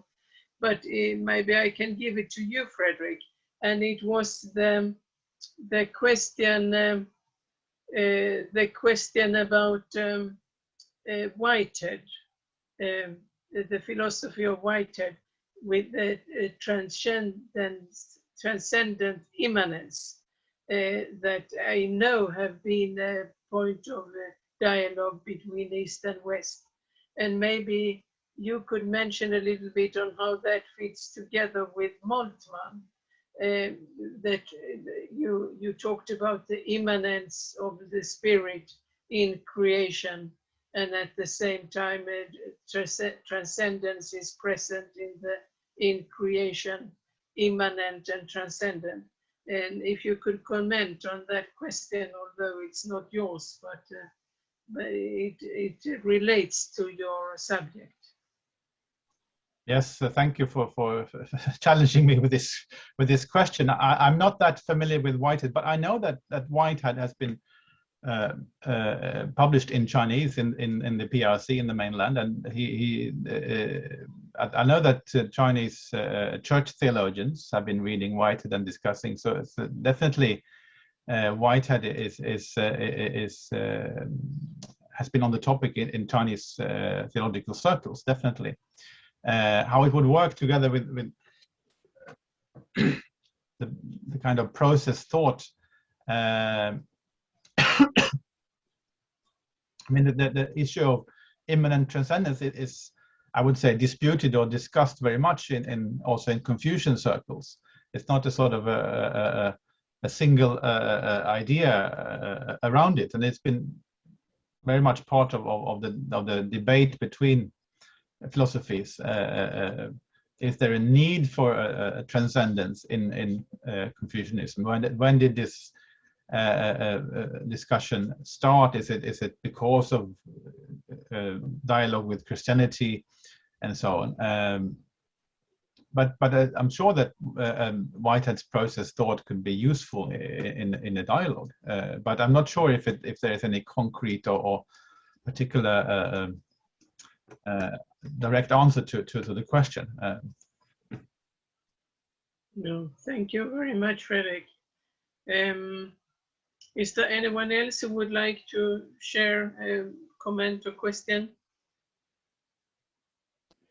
Maybe would be allowed to say something about Whitehead. I believe that indeed many Confucian scholars, and also Professor Huang himself, pays attention to Whitehead. Whitehead is associated also with the notion of organism. Everything fits together. In his presentation, Huang focused on the notion that everything belongs together. In Chinese, you say one, no et. That the myriad things are all one.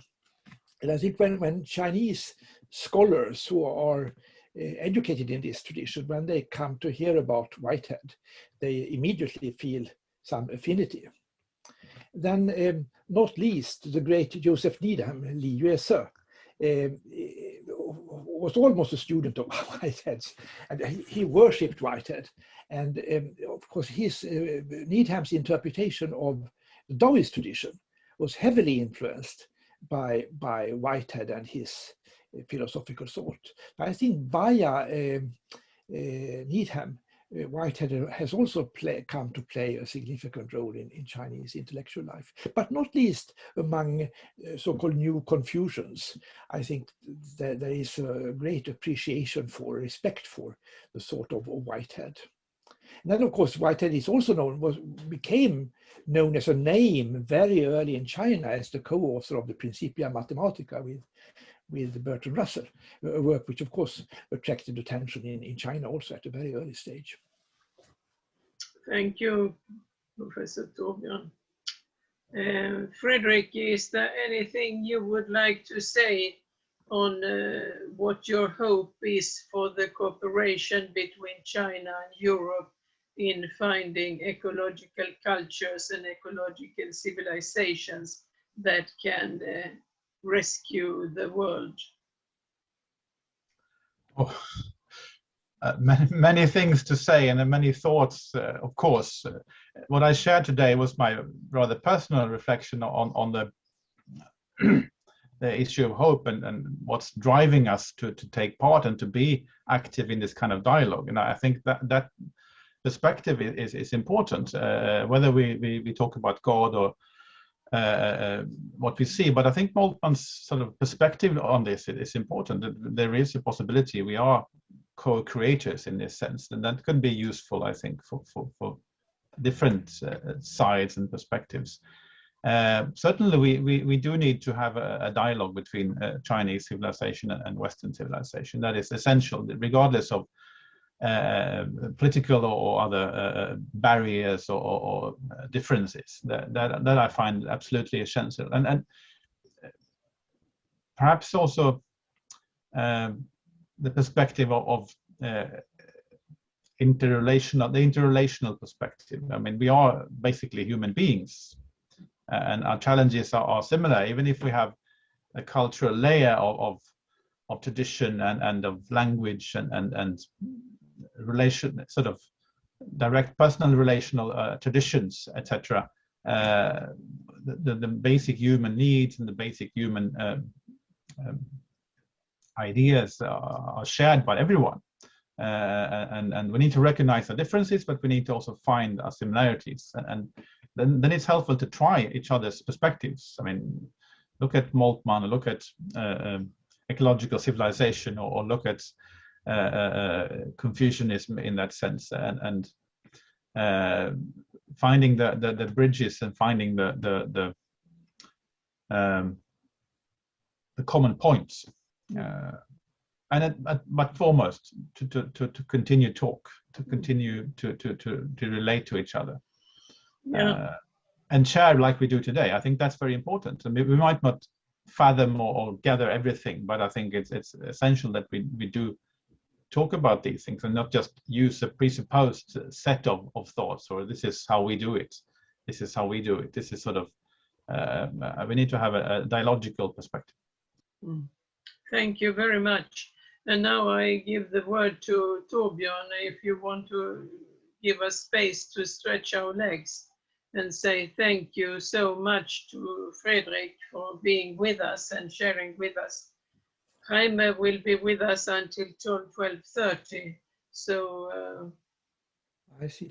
Well, I also say thank you very much to Frederick for an interesting presentation. I would think that we would like to have a chance to stretch our legs, but we also want to be able to talk to Jaime as long as possible. How long a break can we afford, do you think? 5 minutes? Is that too much? 2 minutes is fine, I think. Oh, okay. So 2-3 minutes. Yeah. Give me convenient 2 minutes then. Okay, 2 minutes have passed. Are we all set? Yeah, I'm sure we are. And then it is my privilege to introduce our next speaker, my rather new friend, Professor Chuk-in Lee Doran from the National University of Singapore.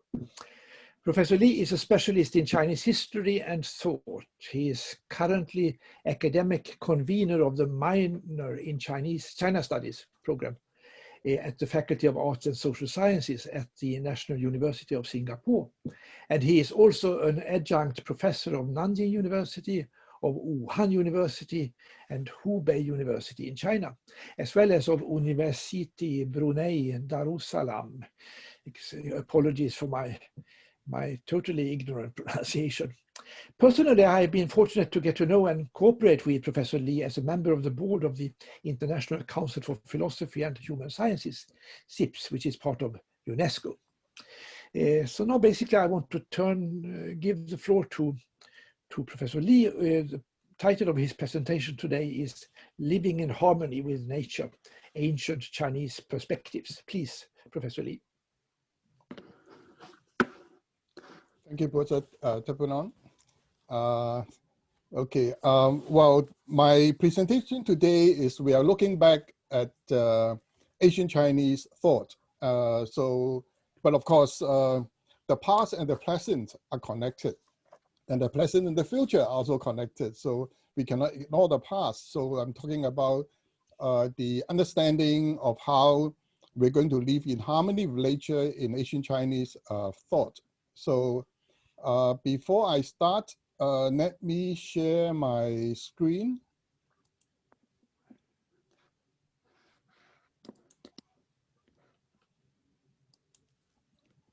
Okay, are you able to see my screen? Yes, yes. Okay, right. good.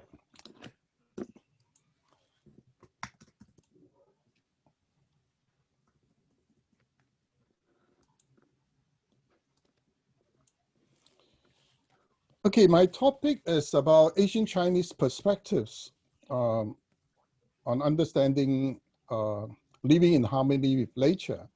Now, in fact, a few days ago, on the 6th of June, was the World Environment Day. On that day, the United Nations had a statement, I quote the statement, "We cannot turn back time, but we can grow trees, green our cities, revive our gardens, change our diets, and clean up rivers and coasts.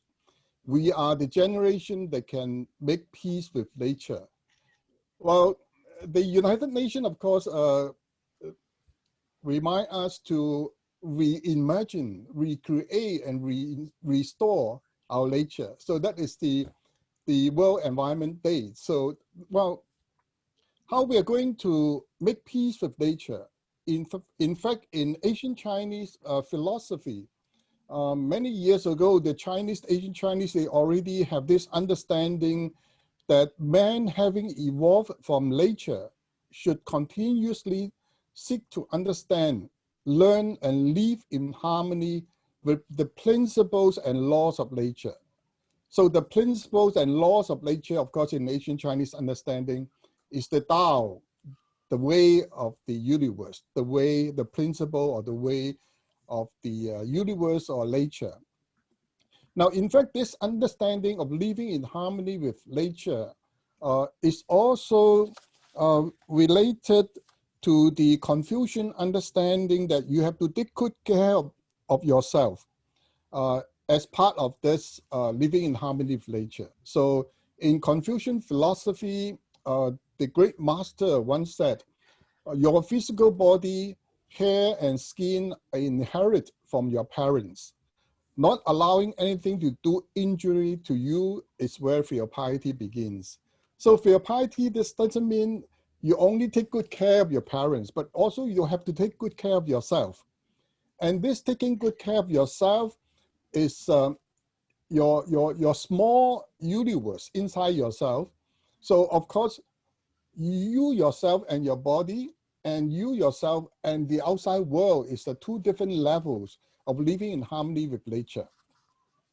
Now, in this understanding, there are two basic principles, and this also influenced the Asian Chinese medical tradition. One is living in harmony with nature. Previously, many of the scholars, they have already mentioned about this harmony with nature, 天人合一, or unity of man and heaven. So it depends on how you translate the understanding. So I think sometimes it's a kind of universal virtues or universal values that East and West, they also have this understanding that human being, you have to live in harmony with nature, or the man and heaven, they are united in a certain way. So this Chinese understanding from living in harmony with nature also derived the concept that medicine and food are from the same origin. So in Chinese called 药食同源, so they are from the same origin. I mean, so that's why in one of the Asian medical classics in Chinese history, the inner canon of the Yellow Emperor, Huang Di Nei Jing, that can date back to more than 2,000 years ago. In this book, we can still find in our library, the book mentioned, for hungry person, what you eat is food. For sick person, what you eat is medicine. So in fact, they are the same thing.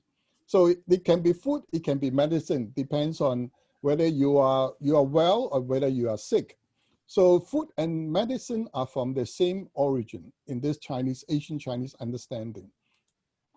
So because of this Chinese knowledge of health, food is also viewed as medicine and is used to nourish and harmonize the body, the mind, and also the spirit.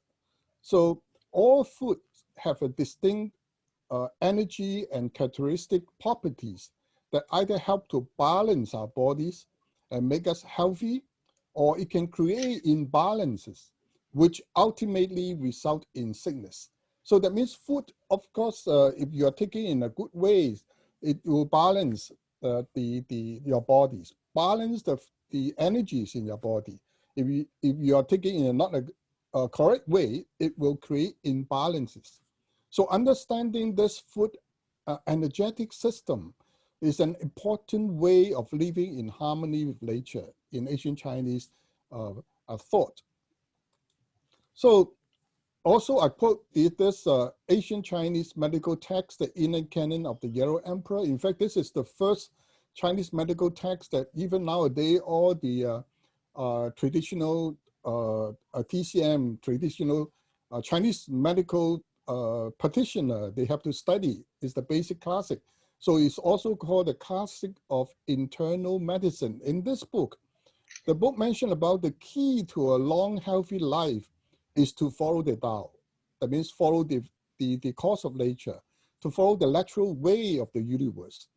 Health and illness are created by an imbalance of two basic forces, the yin and yang two forces, in this whole universe and also inside your body, and by the influence of the five elements. That means the yin and yang two forces and the five elements on the organs of the body. So in Chinese medical texts, our internal organs are also classified according to the five elements. So yin yang and five elements. Now, what is this yin and yang? So according to this Asian Chinese medical text, the Inner Canon of the Yellow Emperor, chapter 5, it mentioned yin and yang are the way of heaven and earth, are the fundamental to all things, are the periods of change and transformation, the origin and beginning of birth and destruction, the palace of spirit, and are necessarily considered in understanding the basis of treating disease. So in understanding how you treat disease, how you manage illness, in fact, you have to understand this yin and yang, two forces in the universe and also inside your body. So what is yin and yang forces? In fact, there are many different interpretations. You can regard it as the vital forces of the universe, or the alternating forms of the creative force, or the original substance in differentiation, or two complementary aspects of the same reality. And they are constant active, and they are running forces that will never stop. So that's why in Chinese understanding, if the two forces stop, That means only that person will have this yin and yang forces not working together inside your physical condition. So in Chinese understanding, this food therapy or the food culture can date back to more than 3,000 years ago, and is based on the idea that healing properties of food can correct imbalance or disharmony within the body and to promote health. That means you view your body as the manipulation of the two forces, the yin and yang two forces. And these properties are based on the food properties is about the temperature, whether the food nature are hot, cold, or warm, the taste of the food. Because in China understanding, there are 5 different tastes: sweet, sour, bitter, salty, and spicy, 5 tastes.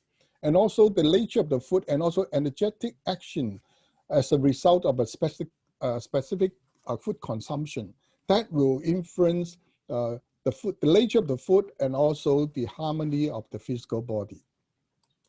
So healthy eating in Asian Chinese thought means follow the course of nature. You follow the living in harmony with nature. That means you eat healthily. So in accordance with this law of Chinese nutrition, a healthy person should follow the seasonal guidelines to prevent illness or to harmonize the body with nature. So nature has the perfect plan in providing the appropriate food for the season. So we are influenced directly and indirectly by the changes in weather. That means the external changes in weather, whether it's a summer, autumn, winter, or spring, there's seasonal changes. The environmental changes will affect our physical body. So these outside forces also affect our internal body. So we need to make corresponding nutritional responses when we take our food. So eat foods that are adapted to the same environment as the one in which you live. That will help your physical body. So in this Asian Chinese medical text, it mentioned that in spring and summer, you have to nourish the yang, because spring and summer is hot weather, yang is in excessive.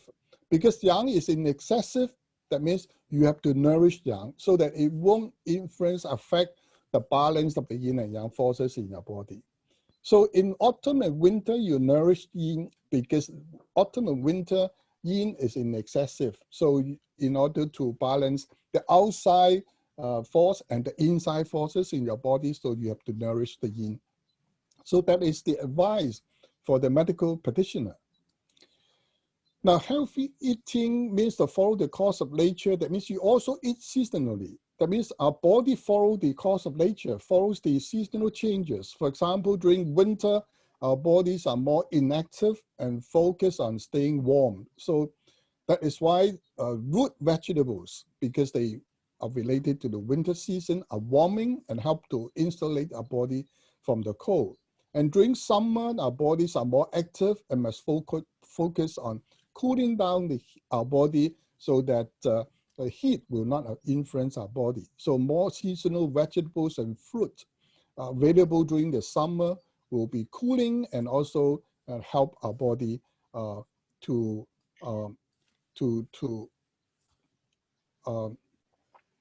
be more adaptable to this seasonal weather. So nature provides foods that correspond to the seasons and best support our bodies during particular times of the year. That is the usual practice in traditional Chinese medicine. Now, so that is why the food and our body, for example, yin and yang. So according to this understanding, living in harmony with nature, it all depends on whether your physical body belongs to the yang body constitutions or belongs to the yin body constitutions. So if you belong to the yang body constitutions, the symptoms will be you have red complexions, aggression, dry mouth, thirst, dark urine, and constipation. So that means your physical body belongs to yang body constitutions. And for yin constitutions, usually You always feel cold, your hands and legs are cold, no energy fatigue, loose stools, excessive sleep, feeble, weak and voice, so lack of appetite. So this belongs to the yin physical constitutions. So according to this understanding of balance of the yin and yang, so some food will help if it belongs to the yang physical constitutions, the yin food like cucumber, watermelon, barley, spinach, eggplant, that will balance the yang inside your body, so to maintain the balance. And for those yin physical constitutions, food like ginger, green onion, black beans, sesame seeds, chicken, so will balance the yin and yang. So that is the how you maintain food and the physical body in a harmonious situation. Now, so I don't want to go into details, but the Asian Chinese classify food into 3 different categories. That means some are hot, some are cold, and some are neutral. So 3 different categories. They also mentioned about the 5 elements just now, yin yang and the 5 elements. The 5 elements in Chinese concept are the wood, the metal, the fire, the water, the earth. These are the 5 elements. So besides the yin and yang 2 forces, everything in this universe, according to the Asian Chinese, can be classified under the 5 elements. The 5 elements, there are many different types of translation in Western scholarship. Some translate as the 5 agents, some translate as the 5 energies, some translate as the 5 powers, some translate as the 5 forces. So, but in Asian Chinese thought, the 5 elements are associated with many areas in Chinese thought. For example, the 5 elements are associated with color. For example, the wood element can be represented by the green color, the fire element by red color, the earth element by yellow color, the metal element by white color, the water element by black color. And the 5 elements are also associated with the 5 tastes. So in Chinese, they classify tastes into 5 different types. So sour is wood element, bitter is fire element, sweet is earth element, spicy is metal element, salty is water element. And the 5 elements also associated with the sense organ. So wood is your eye, fire is your tongue, earth is your mouth, metal is your nose, and then water is ear. And then the internal organs. So liver belongs to the wood element, heart belongs to the fire element, spleen belongs to the earth element, lung belongs to the metal element, kidney belongs to the water element. So this, just now we mentioned about the 5 elements. In fact, the 5 elements, there are 4 different principles associated with the 5 elements. The 2 basic principles are, we call it the principle of production. That means the 5 elements, they are in constant production relationship. That means water produce wood, wood produce fire, fire produce earth, earth produce metal, metal produce water. So they are in continuous production relationship, and the coexistence of these 5 elements will represent the harmony in the universe because they are in constant production relationship. So in understanding our physical body in Chinese medical tradition, the 5 elements have to be in harmonious relationship. So when they look at the internal organs, that means they are not looking at one particular internal organs. So it's sometimes it's different from modern medicine. If you have the heart problem, you go for a heart specialist. But in Asian Chinese traditional medicine, the heart, the liver, the spleen, the lung, and the kidney, they are related because the 5 elements are in one harmonious whole. So that's why if you have the heart problem, probably is also related to the other organs that influence the heart. So, but this is a little bit complicated. I don't want to go into detail today. So the 5 elements, now food, how is related? The 5 elements and the 5 tastes and also the 5 organs, internal organs, are correlated. So the sweet kind of food, sweet belongs to earth. Earth influence the stomach and the spleen. Spicy food belongs to a metal element, affect the large intestine and also the lungs. Salty food belongs to water, affects the bladder and also the kidney. Sour food belongs to wood, affect the gallbladder and also the liver. Bitter foods belongs to fire, affects the small intestine and also the heart. Professor, So this is fascinating, but you have not spoken for 19 minutes, so perhaps you should try to wind up. Okay, I'll finish very, very soon. Okay.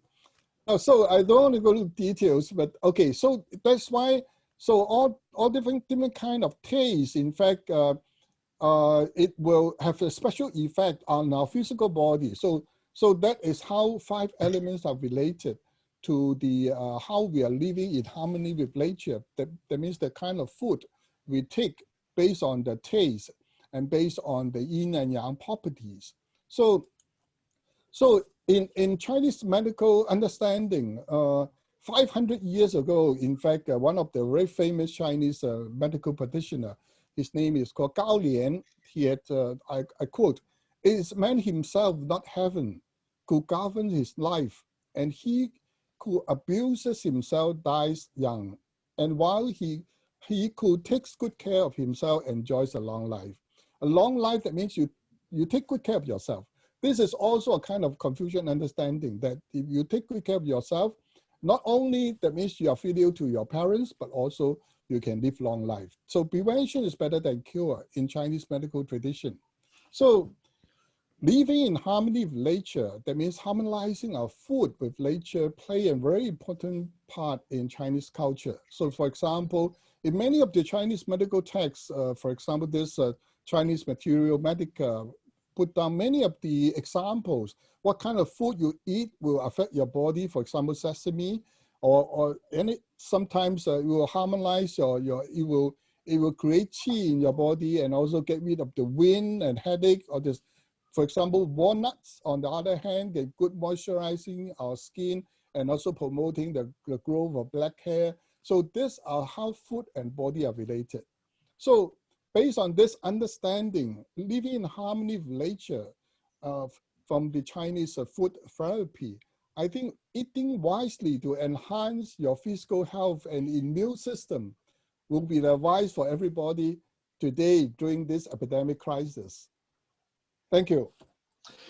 Thank you very, very much, Professor Lee. I think this was a very illuminating and important presentation, focusing on the idea of living in harmony and with nature, and reminding us that this idea of living in harmony with nature in Chinese tradition is really charged with much meaning. It can be, what you did, I think, was to explicate the meaning that Chinese thinkers of different currents have used to understand this notion. We do have time now for some discussion with Professor Lee. So I turn to my fellow panelists. Any comments?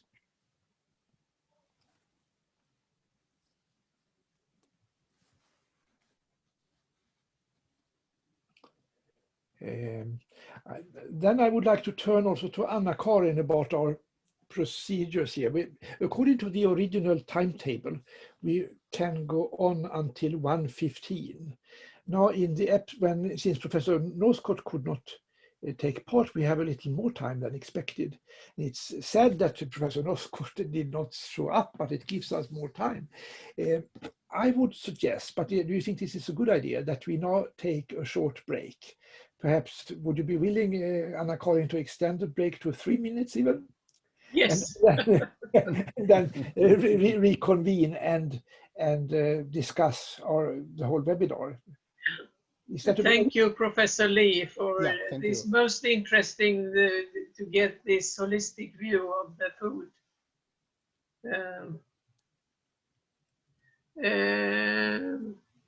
I see yes, and we tells us that she will leave in 20 minutes. So shall we limit then the break to 2 minutes? 2 minutes, okay. Okay. Yeah.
Well, dear friends, the 2 minutes have already passed.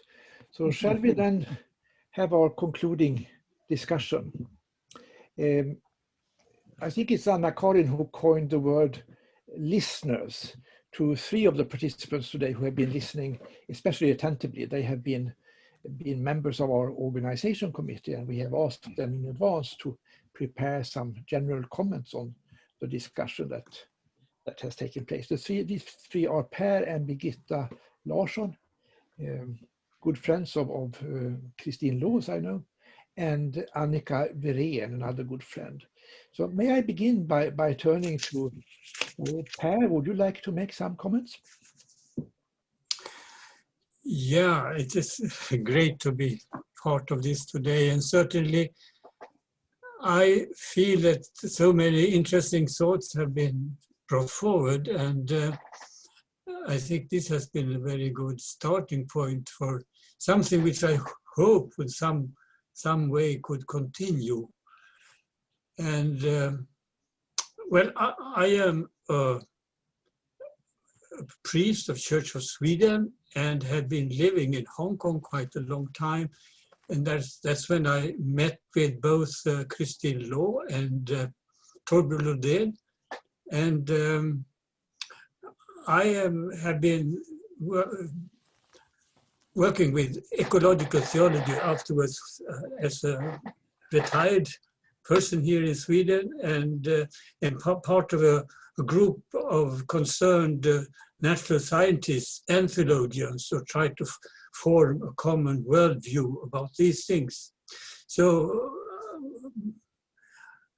I think it's extremely important that we talk about this, and I also for any religious person with an open mind could really see that there are so many corresponding concepts in Confucianism and Christianity where we could meet, and which we should explore deeper, I think.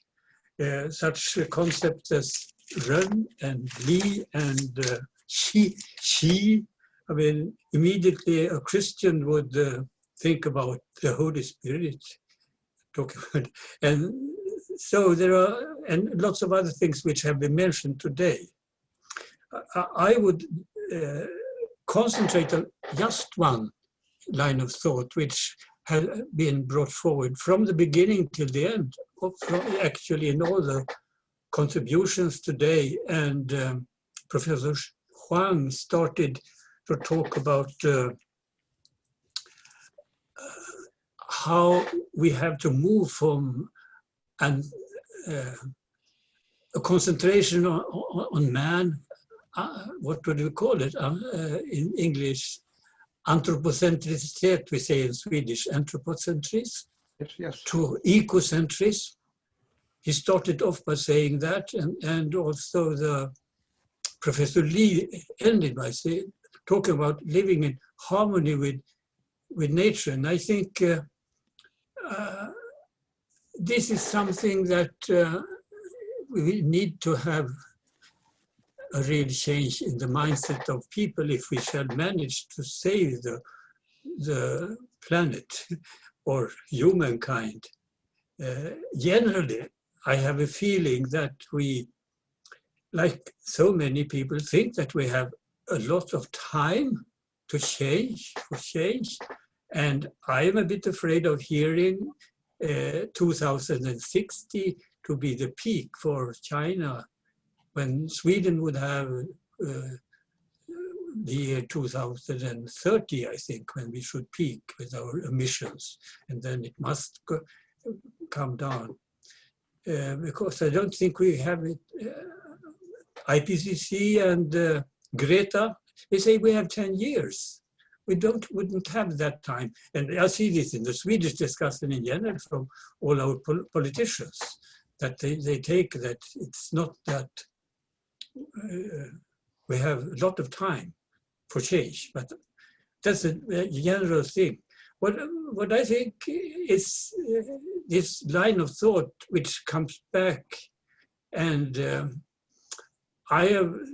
for me, Martin Buber has been very important in his saying also about nature, that we cannot any longer look at nature as an it, but it must be a you meeting. And this is a deeply existential transformation. Pope Francis talks about ecological conversion, and I think Jaime mentioned that also, and I think that is an extremely important concept which we have to come much closer, understand in a much deeper way, because it must transform and change both our practical lives and our mindsets in a much deeper way. Harmony with nature means a very radical transformation if we shall be able to do something real about this most difficult dilemma of our time, which history has brought us to us in a unique way. I don't know if this is just a very spontaneous. Thank you, Per. Very good. Thank you. We turn to Birgitta, I think. You're muted, Birgitta.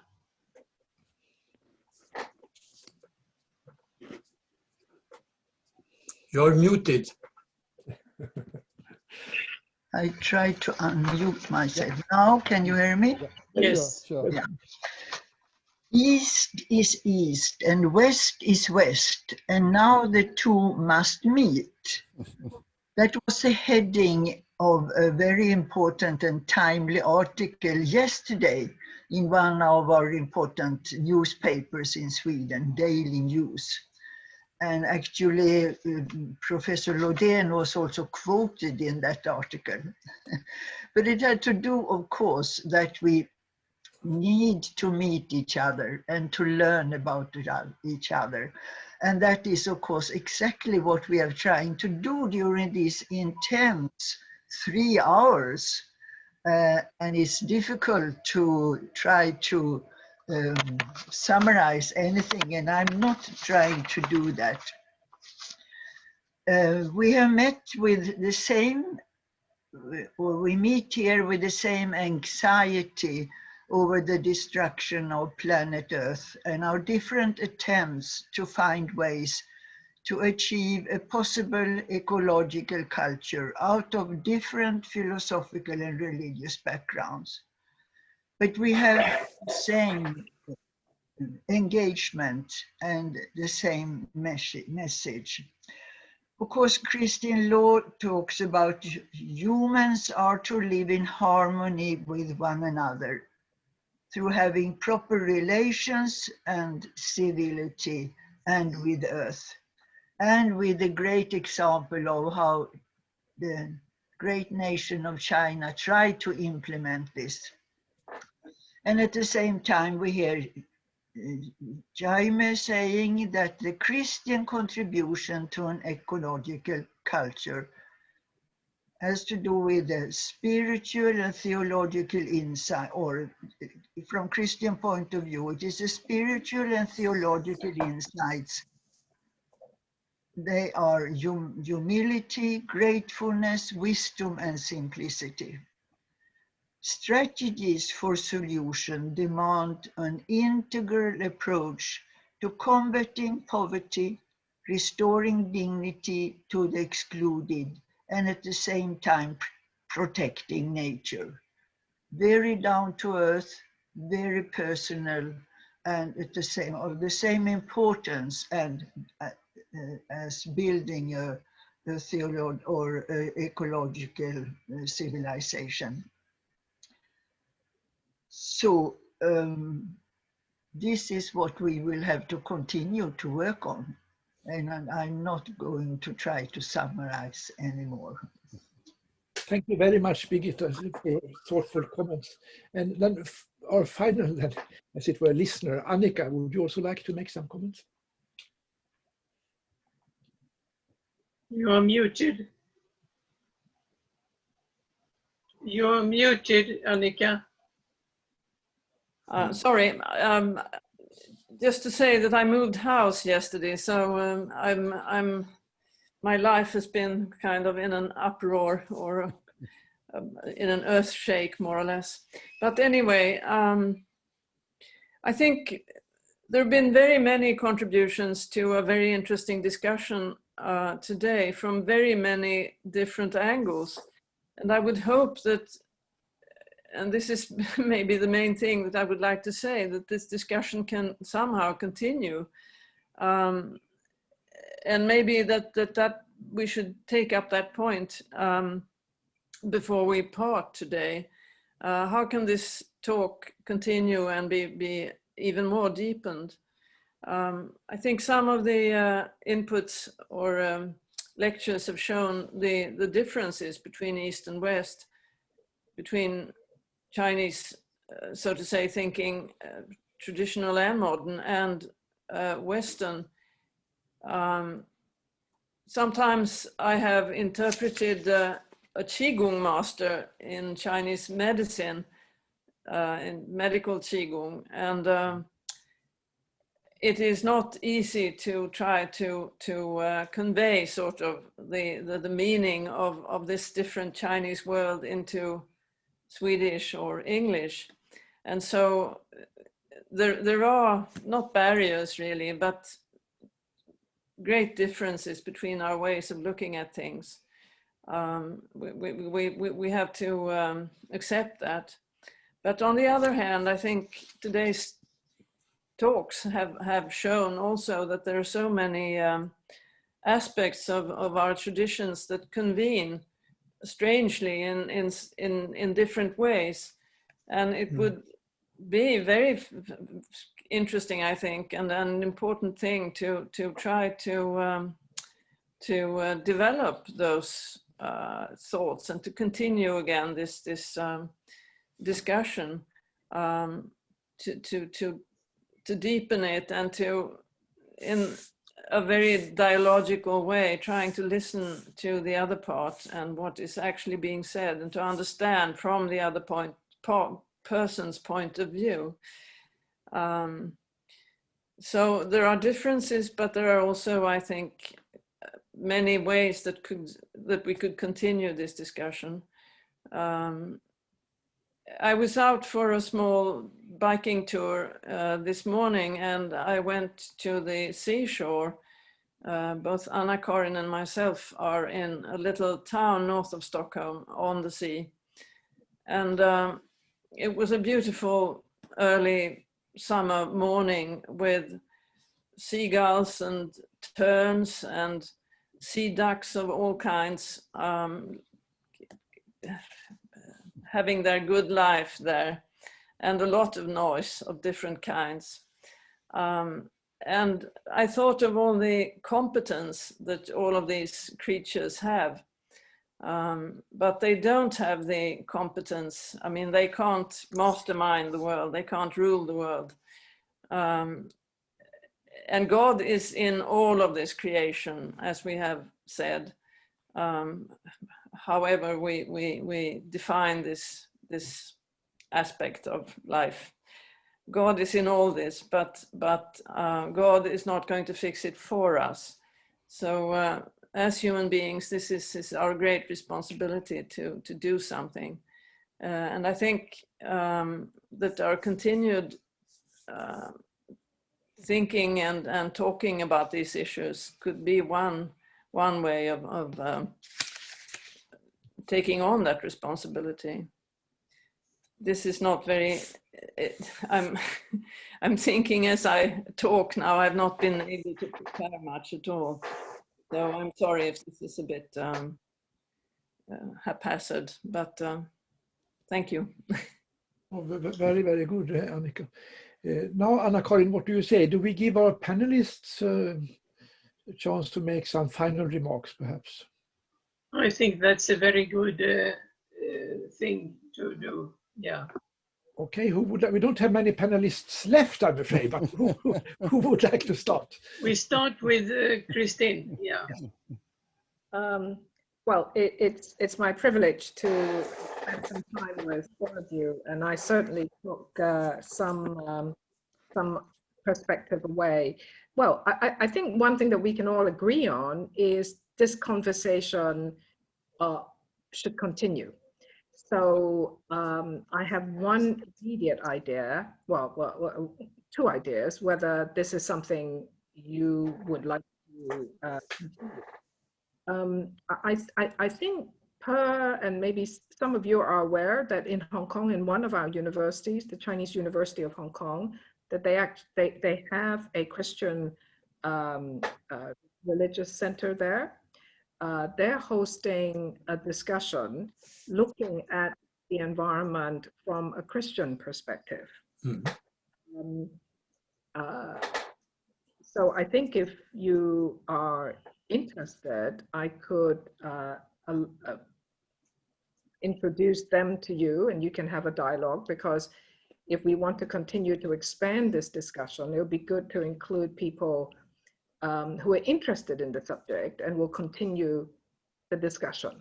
Then secondly is, I have two friends in California. They are priests. They're very interested in this subject. They have, well, one of them is a Buddhist expert and also fluent in Japanese. So again, you know, adding layers of Asian perspective, I think he'll be very keen to meet you. And I think discussions, I think you will enjoy the discussion, you know, from a religious and sort of intellectual philosophical level. So I think if we can put people together who have a depth of knowledge, you can gradually widen the discussion, and I'd be very pleased to make introductions and create opportunities.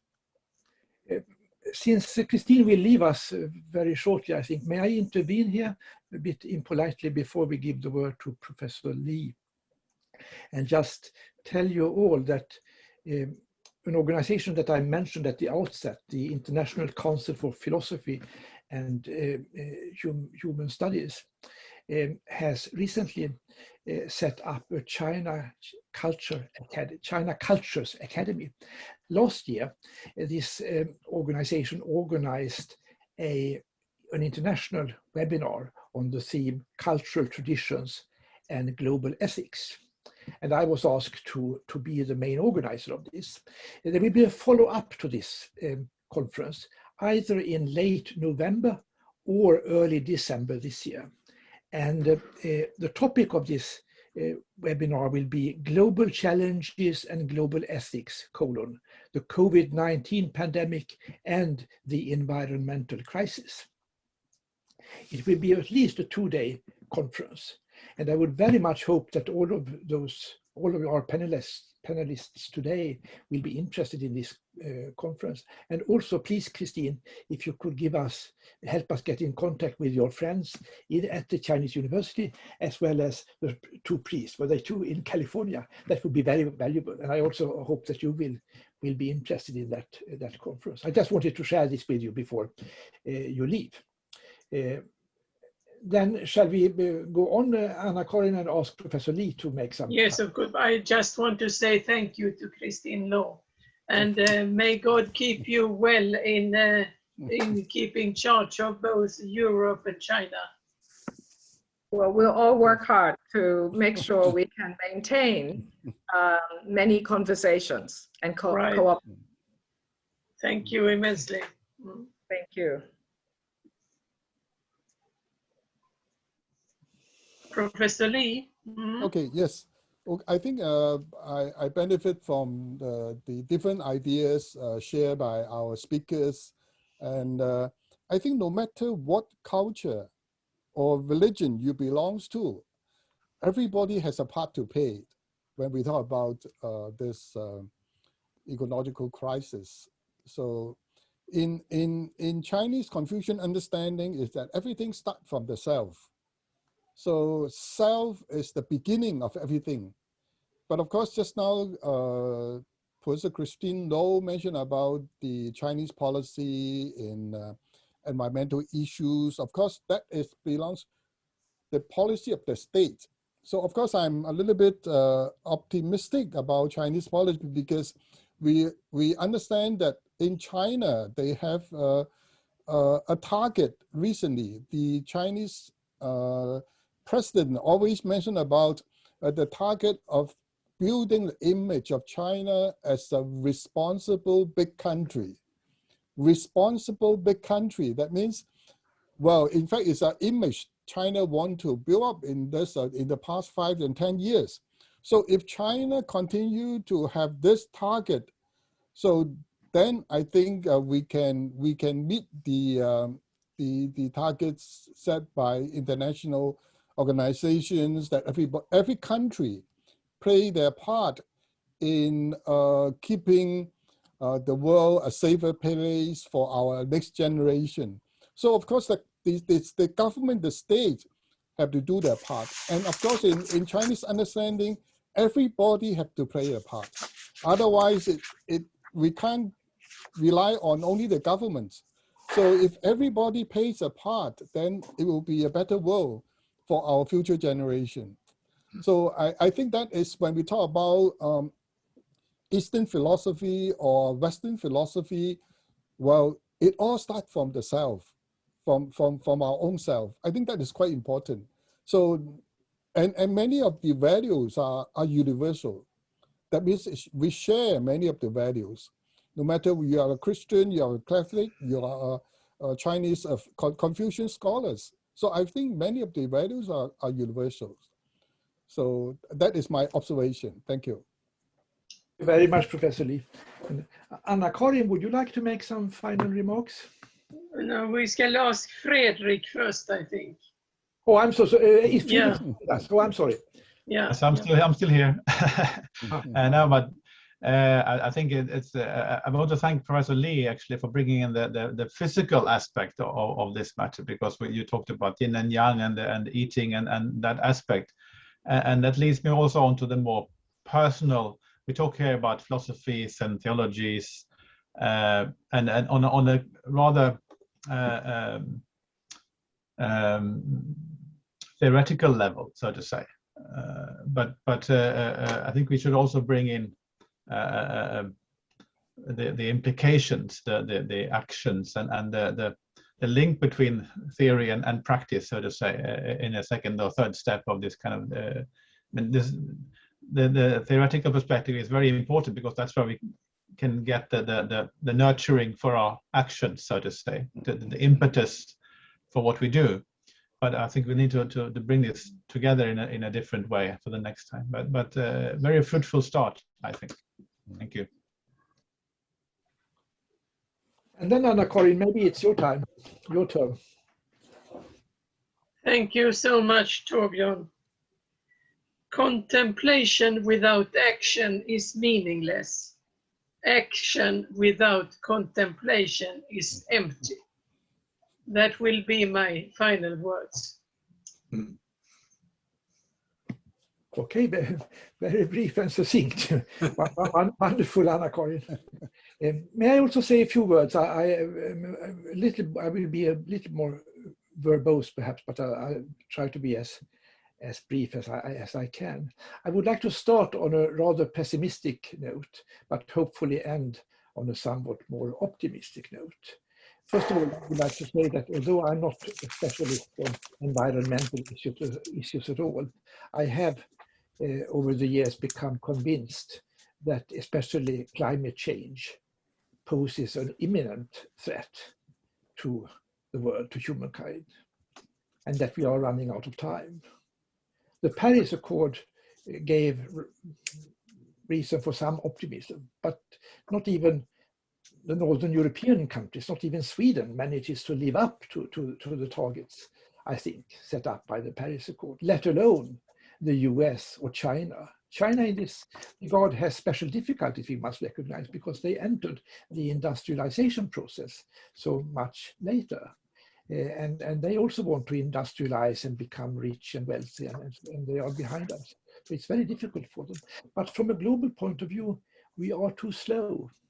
We must speed up things. And so for that reason, I think in trying to deal with the environmental crisis, with climate change, really religions, intellectual currents may be important, but basically the most important thing just now is to listen to Greta Thunberg, and that is listen to the science, reflect on the meaning of the facts that we know. Things must be done. And today it is not easy to be very optimistic about our ability to do what is necessary. Politicians, governments are too slow. Why are they too slow? Well, probably because public opinion, the population of our countries are not really willing to make the sacrifices that may be necessary in order to deal effectively with this crisis. Now, the climate change and the ecological crisis is indeed a global crisis, and which needs global action. And now I'm approaching something which I feel quite optimistic about. I think that having this kind of discussion that we have had today will make many of us reconsider the different spiritual and intellectual traditions of humankind. And I think actually that we can hope that this will lead to a spreading recognition that Kipling was actually wrong. You may admire Kipling in some ways, but the East and West are not essentially different. They can meet. And I believe that what Professor Lee in his presentation took as his point of departure, the idea that we must live in accordance with nature, in harmony with nature. And then he explained how much discussion there has been about this in Chinese tradition.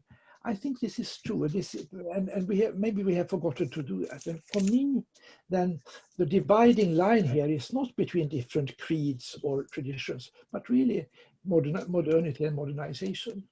And now, for me personally, this is a problem in the way that I feel myself as a modernizer. I'm very much an admirer of the Enlightenment ideas. I'm a follower of Kant in there. I think that modernization, the Enlightenment, and so on and so forth have brought about marvelous changes and improvements for mankind. I don't think we should deny the positive meaning of the Enlightenment or of modernization. But it has also had a backside, a downside, probably. At least I'm gradually beginning to think so, that with modernization and with the Enlightenment, the notion of human beings as being opposed to nature, and human beings having the task to master nature rather than living in accordance with nature, this has probably been a fact. And in this, I think of myself neither as a Christian nor as a Confucianist. But I would say that if we use the word the death of God, that may be very relevant in this context, because as a result of much of Enlightenment thinking, we human beings perhaps have taken over the role of God. That we have becoming subjects, masters of our own lives. We have overestimated our capacity to plan and to design a perfect world. I remember once interviewing a very wise old Chinese gentleman who was also neither a Confucianist nor a Christian really, but I asked him about the flaws of Marxism in his view. What was the worst thing about Marxism? Let me say that this was a Communist Party member. He had held high-ranking positions in the party. Well, he responded, and when I talked to him about this, he was almost 90 years old, I think. He said, well, I think the main fault with Marx, as with many other 20th century intellectuals and 19th century intellectuals, was that he believed that he could create a perfect world.